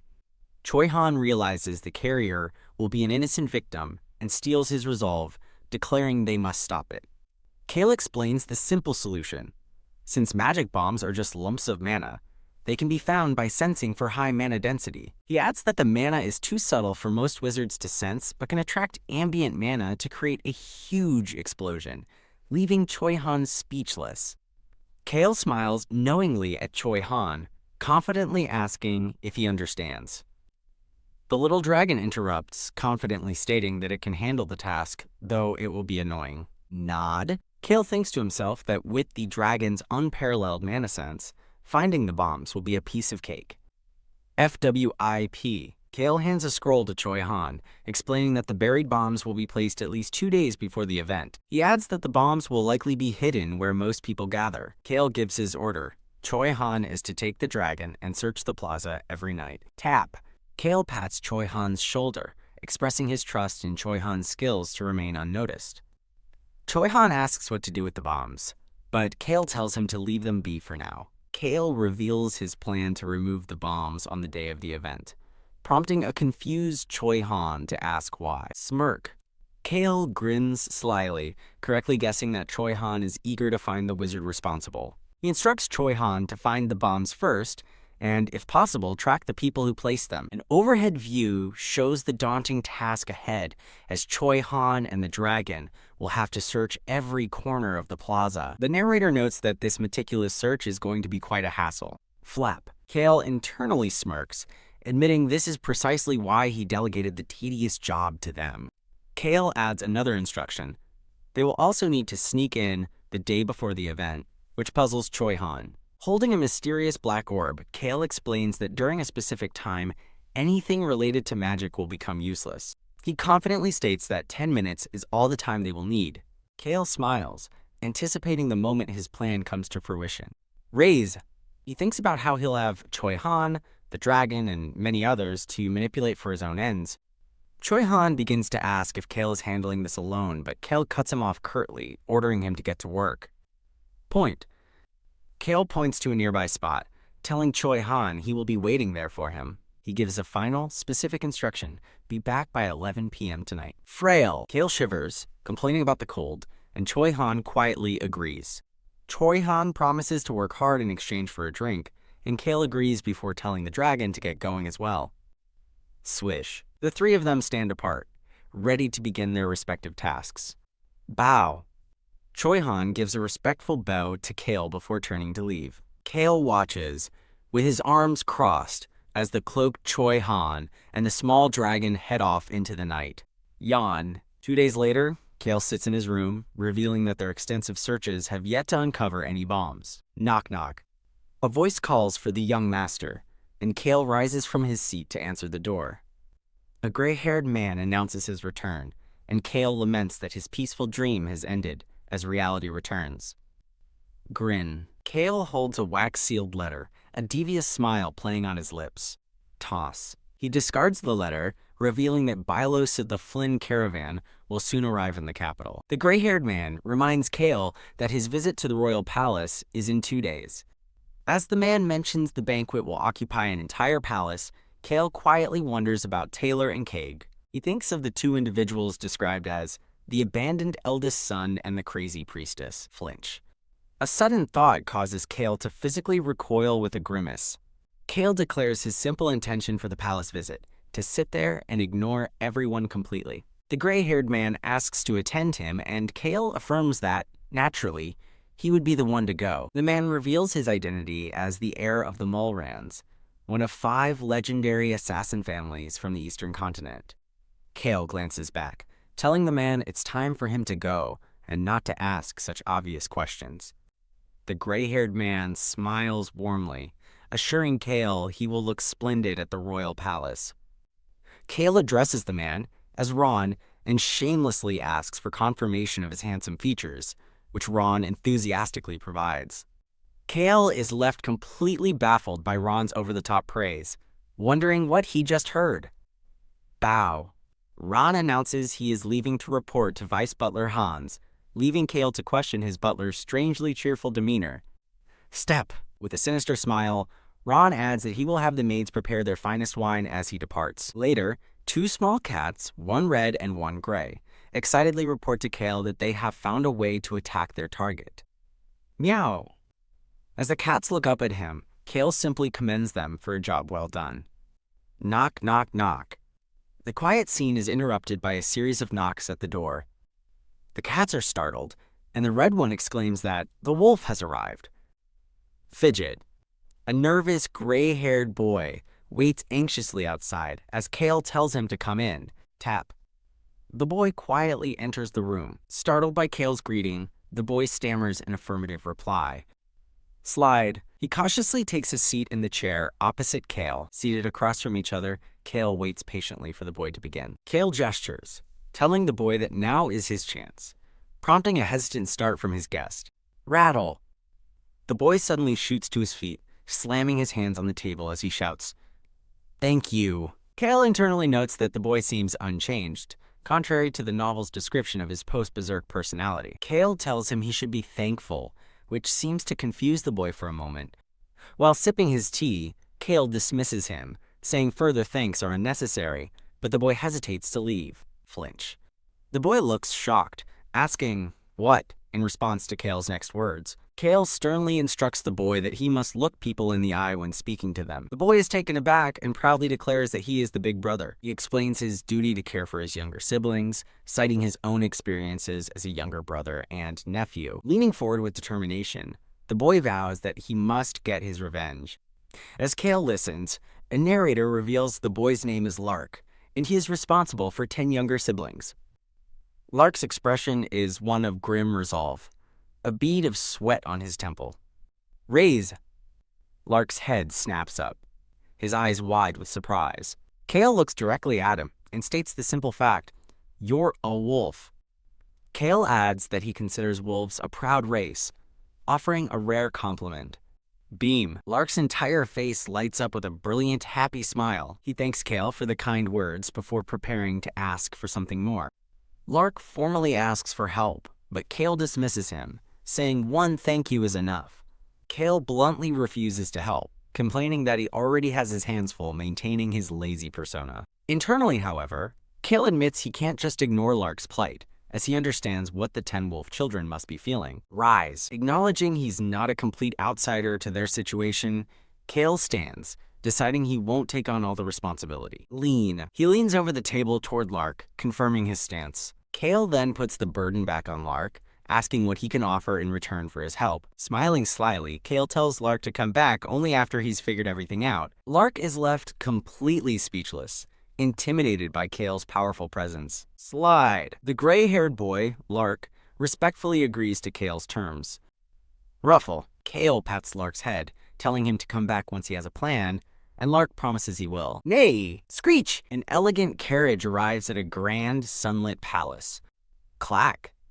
Cale, now dressed in formal attire, descends a staircase followed by his gray-haired butler, Ron. The narration identifies the location as the Palace of Exaltation, where banquets are held, built to celebrate the Crown Prince's birth. Cale observes the palace, thinking that despite the king's current favoritism for the third prince, this place is far grander than his own estate. He quietly wonders if his acquaintances, Eric, Amir, and Gilbert, have arrived yet. Nay! Another carriage suddenly pulls up, catching Cale's attention. Cale grits his teeth in annoyance, wondering if he's stumbled into another cliché scenario. As a blonde-haired man steps out, Cale internally complains about the terrible timing of this encounter. He continues his thought, frustrated that this confrontation had to happen right in front of the palace. The blonde-haired man flashes a wide, toothy grin as he approaches. The man walks toward Cale, smugly asking if he's attending the event by himself. Cale watches him approach with weary disdain, realizing he's about to deal with one of Venyan's minions. He internally identifies the man as Neo Tolls, a stereotypical villain who serves Venyan, the second son of Marquis Sten. Cale recalls that the Tolls family aligned with the Stens 5 years ago, gaining their current status. As Neo smiles, Cale concludes this is the source of their newfound arrogance. Ha! Cale lets out a tired sigh, lamenting his bad luck at meeting such an annoying person at this exact moment. The two groups stand off, with Cale and Ron on one side, and Neo Tolls with his retainers on the other. Raise.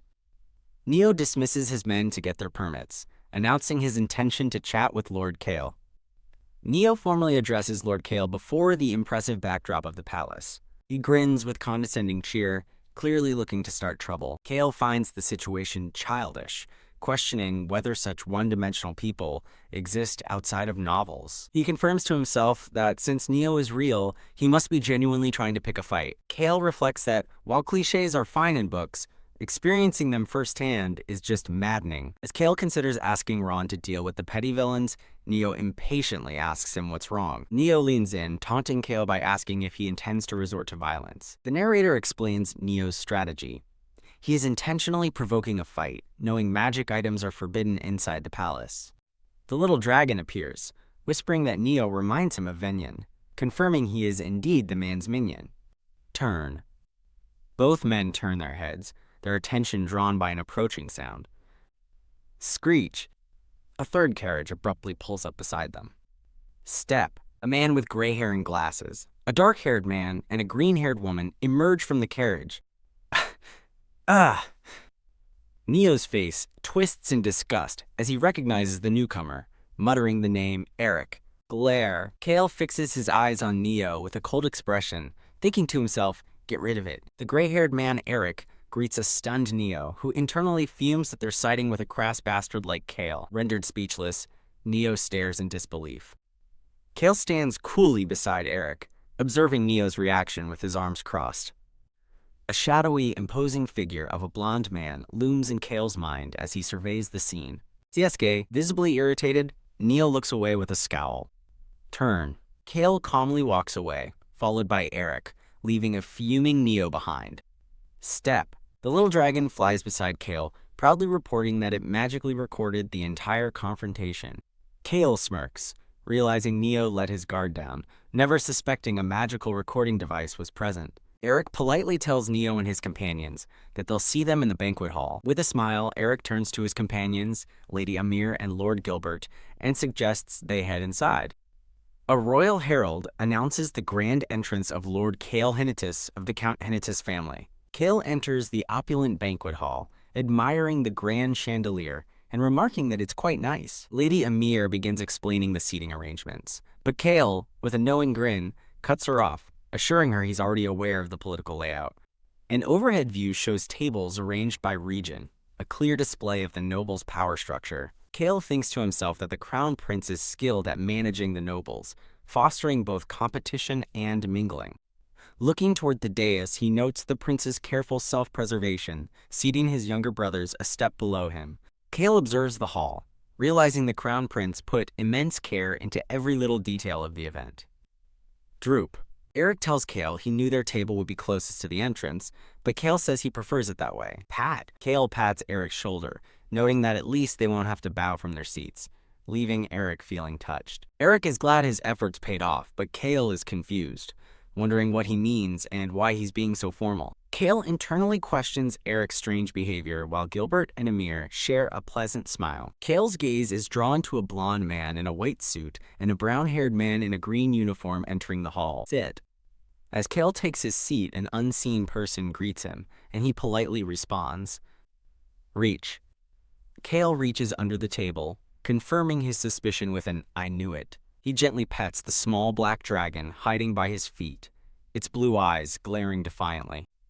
Tremble. The dragon shakes with rage, but Cale calmly tells it everything is all right. The dragon reaffirms its own greatness, while Cale watches with a worried expression.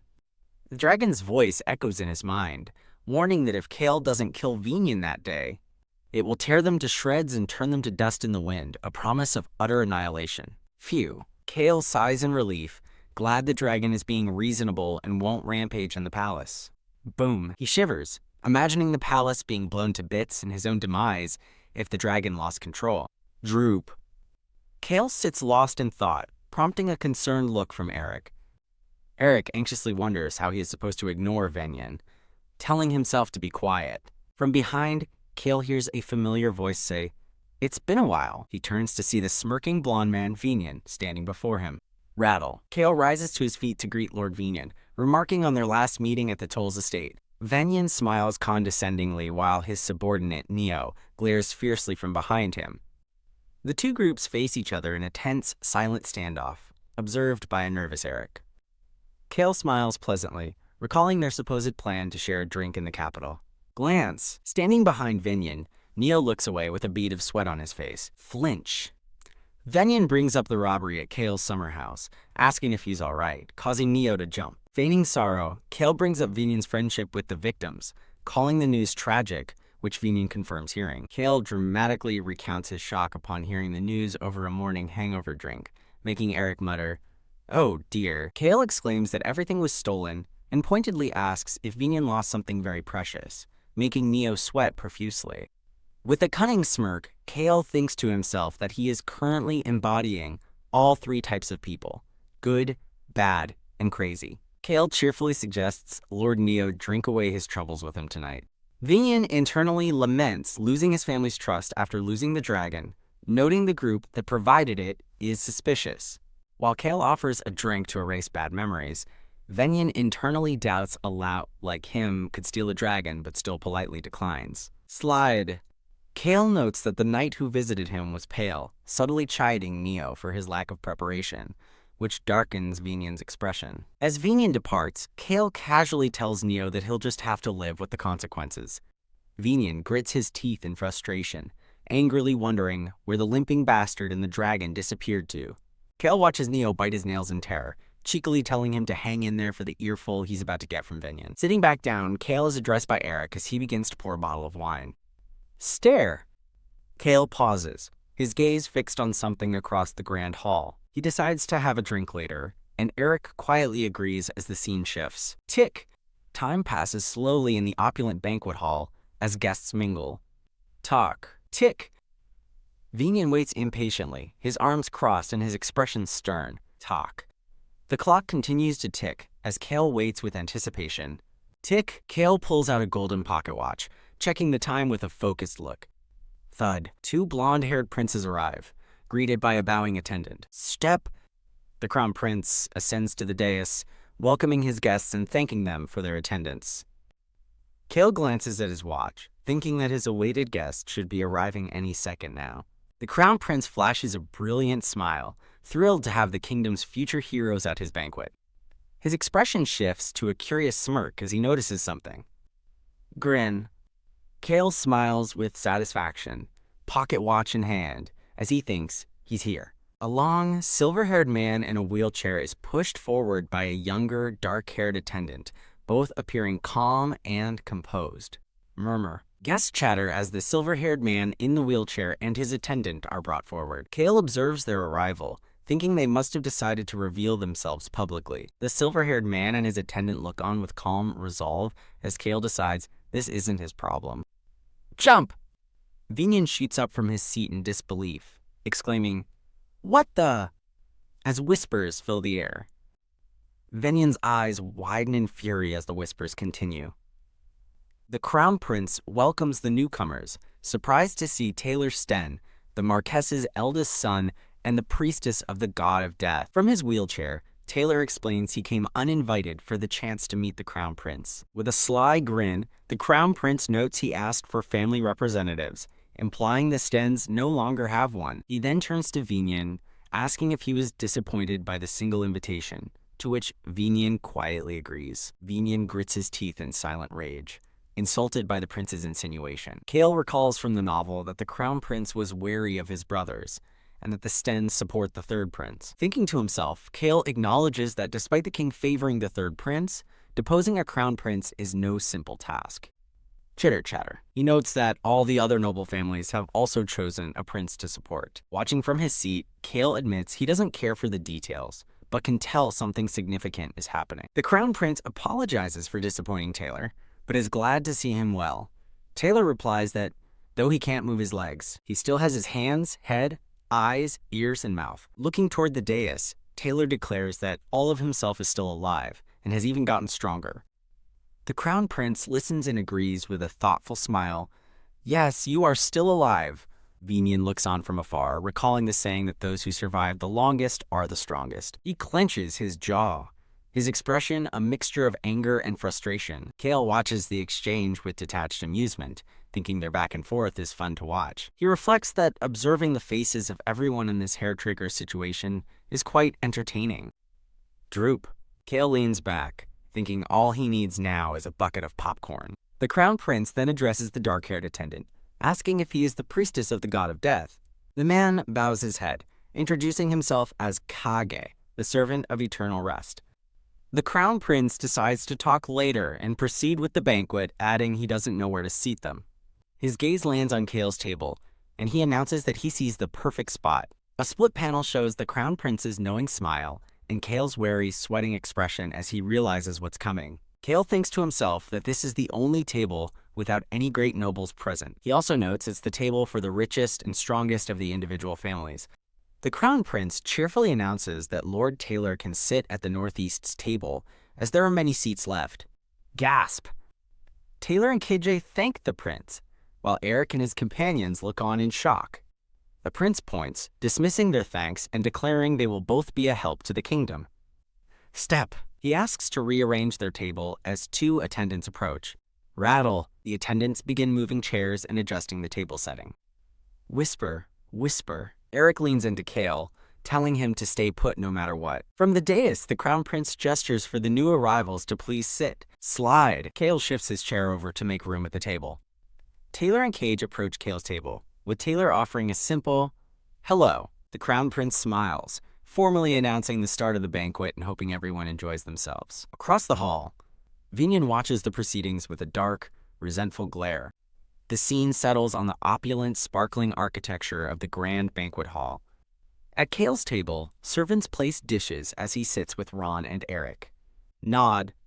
Amir informs Cale they will go greet the prince soon, and he silently agrees. Pull. Cale pulls his plate closer, thinking he can already guess what will happen next. Deciding to stay put and eat, Cale takes a bite, while the little dragon, in its small form, praises the delicious human food. Flinch. The little dragon warns that magic video devices are hidden everywhere as Eric asks Cale for 5 minutes, causing Cale to pause. Rise. Eric looks at Cale with determination and says, let's go. Rise, rise.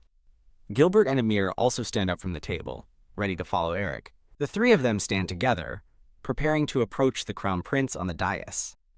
The Crown Prince laughs heartily, announcing the arrival of the future lords of the Northeast. Eric formally greets the Crown Prince, apologizing for the delay in paying his respects. The Crown Prince looks at Eric, stating that they have something to discuss. The Crown Prince's portrait is shown, capturing his confident and calculating smirk. Eric agrees enthusiastically, saying he's been waiting for this moment, and the prince confirms he has as well. The Crown Prince praises Eric as the clever son of a family that guards one of the kingdom's pillars and says he wishes to speak now. Stare. Cale watches with a knowing smirk, thinking the prince's silver tongue is already at work. The prince turns his attention to Cale, identifying him as Lord Cale of the Henituse family. The prince extends a hand, noting they've never met but thanking Cale's family for securing the dark forest, which allows him to sleep peacefully. He continues, mentioning he's heard Cale is a free spirit, likely inspired by the sculptors of his estate. The prince compliments Cale's soul as pure and free, making Cale internally marvel at the praise for an infamous lout. Grab. Cale shakes the prince's hand, comparing the king to the sun and the prince to the moon, watching over the people. Sparkle, sparkle. Cale continues his flattery, while the prince listens with a simple, is that so? Gasp! Cale dramatically declares he won't be able to sleep from the overwhelming emotion of meeting the prince, shocking his companions. Grin. Cale inwardly smirks, satisfied he's taken the first step to distance himself, as the dragon wonders why the prince used magic to dye his hair. Cale internally curses, annoyed at learning another useless piece of information. The dragon observes that the prince's pupils are also dyed, concluding the human must be scheming something. Twirl. The invisible dragon circles the prince, sensing he isn't weak. Cale ponders this, recalling that the Crown Prince is known to have average strength, yet the dragon says he's not weak. A flashback reveals the Crown Prince was born to a commoner maid who died mysteriously when he was a child. Cale wonders what the prince is hiding, considering even Choi Han deemed him average, but decides it's none of his business. The Crown Prince suggests he and Cale might be quite similar, to which Cale smilingly replies that it's an honor. Eric and Gilbert look on with dawning comprehension, realizing there was a reason for the prince's interest. Gilbert wonders if the Crown Prince is not the king's biological son. Gilbert and Amir exchange a silent, knowing look. Amir dismisses the idea of Cale being beautiful and notes that if there are cliffs, obtaining the sound of the wind will be difficult. The narrative explains this power was owned by a tyrant known as the Wizard Slaughterer, but it meant little to Cale. Cale thinks to himself that the magic tower is destined to collapse after the Civil War. He reflects on the book's prophecy. The Jungle Queen will unify the South, and the continent will become a war zone after 200 years of peace. Cale stands with his group, again dismissing these future events as none of his business. Cale asks Lord Gilbert if he can leave after their meeting, and Gilbert agrees with a nod. Gilbert confirms Cale won't be joining them to meet the prince after the banquet, and Cale states he has no reason to be there. Flinch. Cale adds that the three of them know more about the investment anyway, causing Gilbert to react. Gilbert realizes Cale read the document, but Cale nonchalantly says he just skimmed it. Cale informs them he has already prepared their seats for this year's birthday festival, inviting them to celebrate with him. Cale looks up at the grand hall, thinking that the forceful invitation means he'll be at the plaza when the bomb goes off. Rise! Taylor and Cade get ready to depart, with Cade bidding Cale farewell as kiddo. As they leave, Amir calls out to Lord Cale, while he inwardly grumbles about not wanting to get too friendly. Cale turns to Amir, who asks if he's worried about getting into trouble on his way out. Amir smiles, informing him that Lord Neo is also leaving early, to which Cale replies with a simple, "Oh." As they stand on a balcony, Amir tells Cale he did well today, and he quietly agrees. Amir states that they need good results.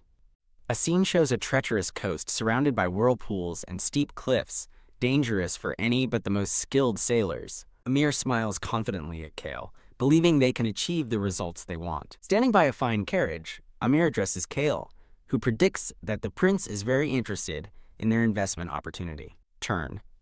Cale turns to Amir, stating the Northeast should stand strong, and brings up her request for an investment to turn her estate into a tourist spot. Cale advises her to consider the value of her estate's location between the Whipper and Northern Kingdoms. A surprised Amir asks him to elaborate, but he tells her to keep his comment to herself. Amir's expression becomes serious as she agrees to keep his advice in mind. Clack!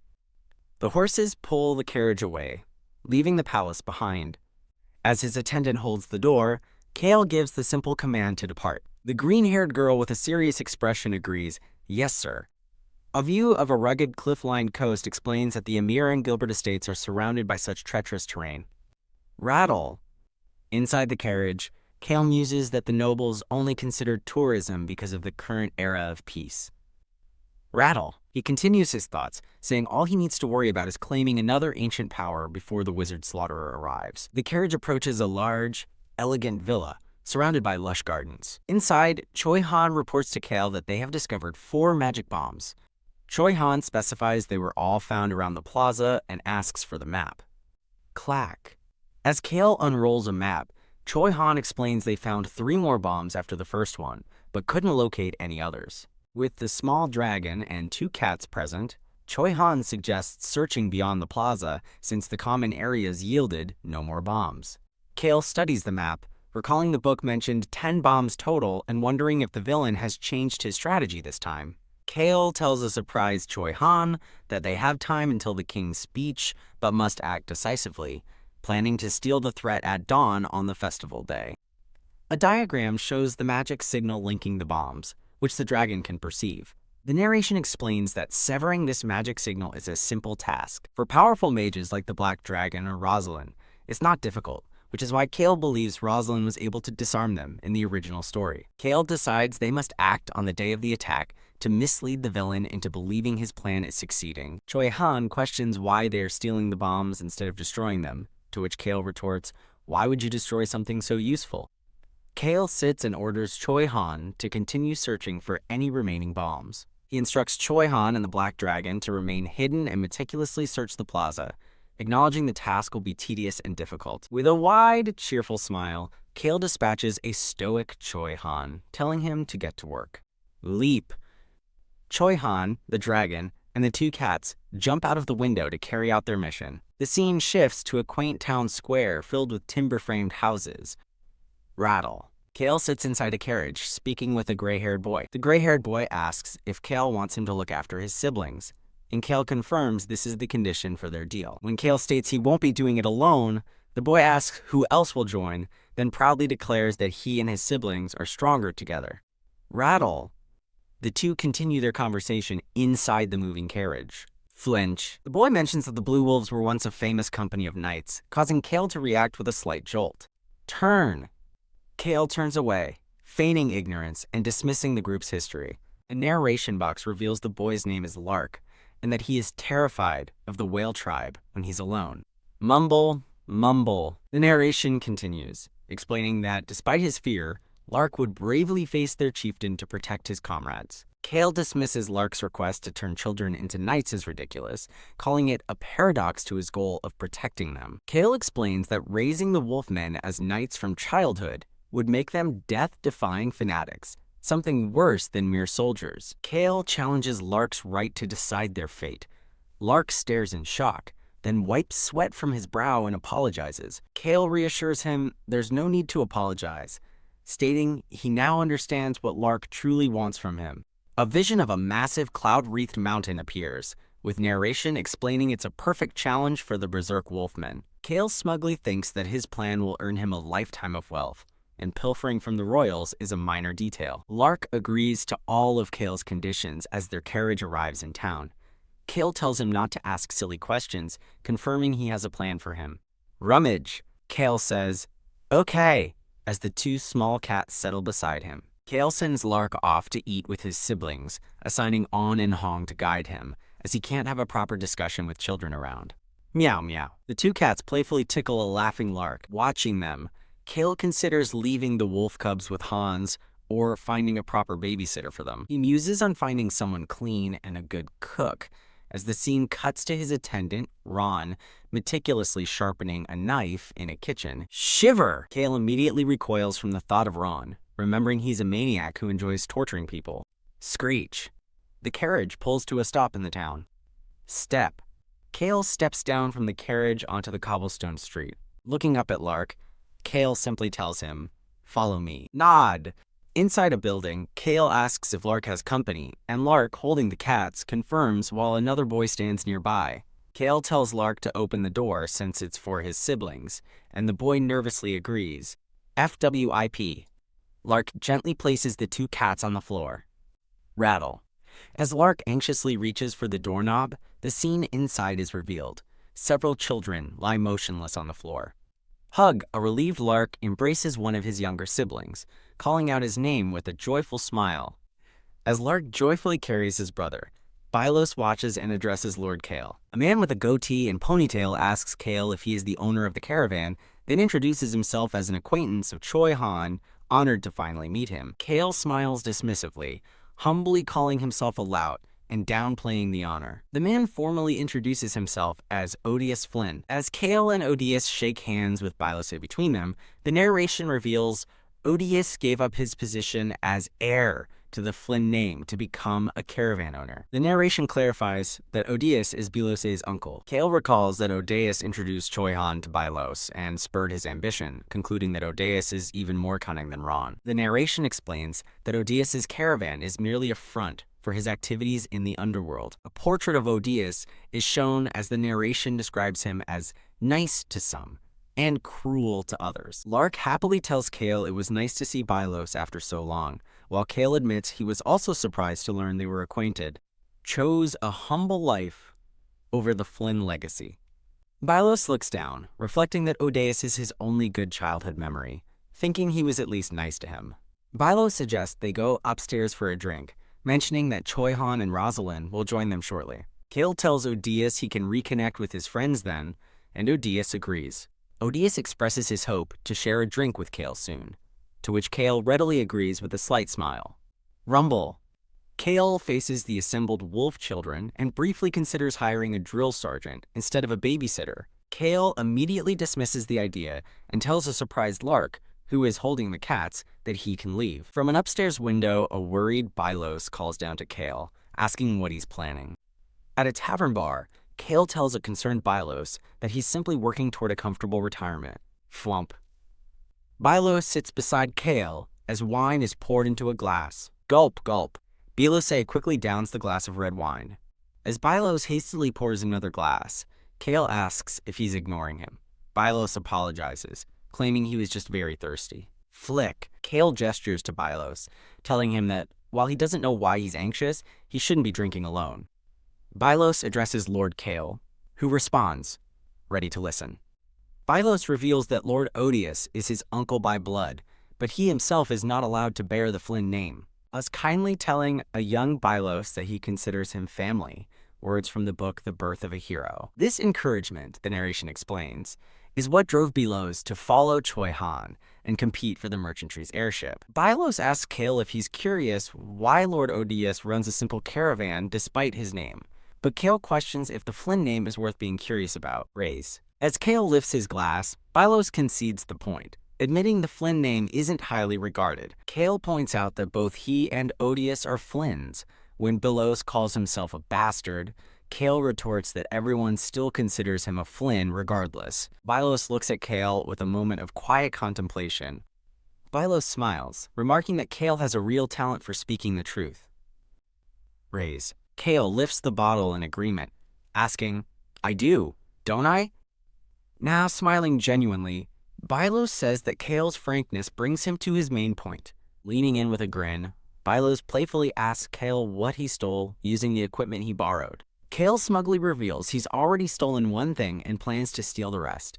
When Bylos asks to join, Cale sternly shuts him down, saying all seats are taken. Undeterred, Bylos declares he'll just steal something else, and Cale gives his blessing as they share a hearty laugh.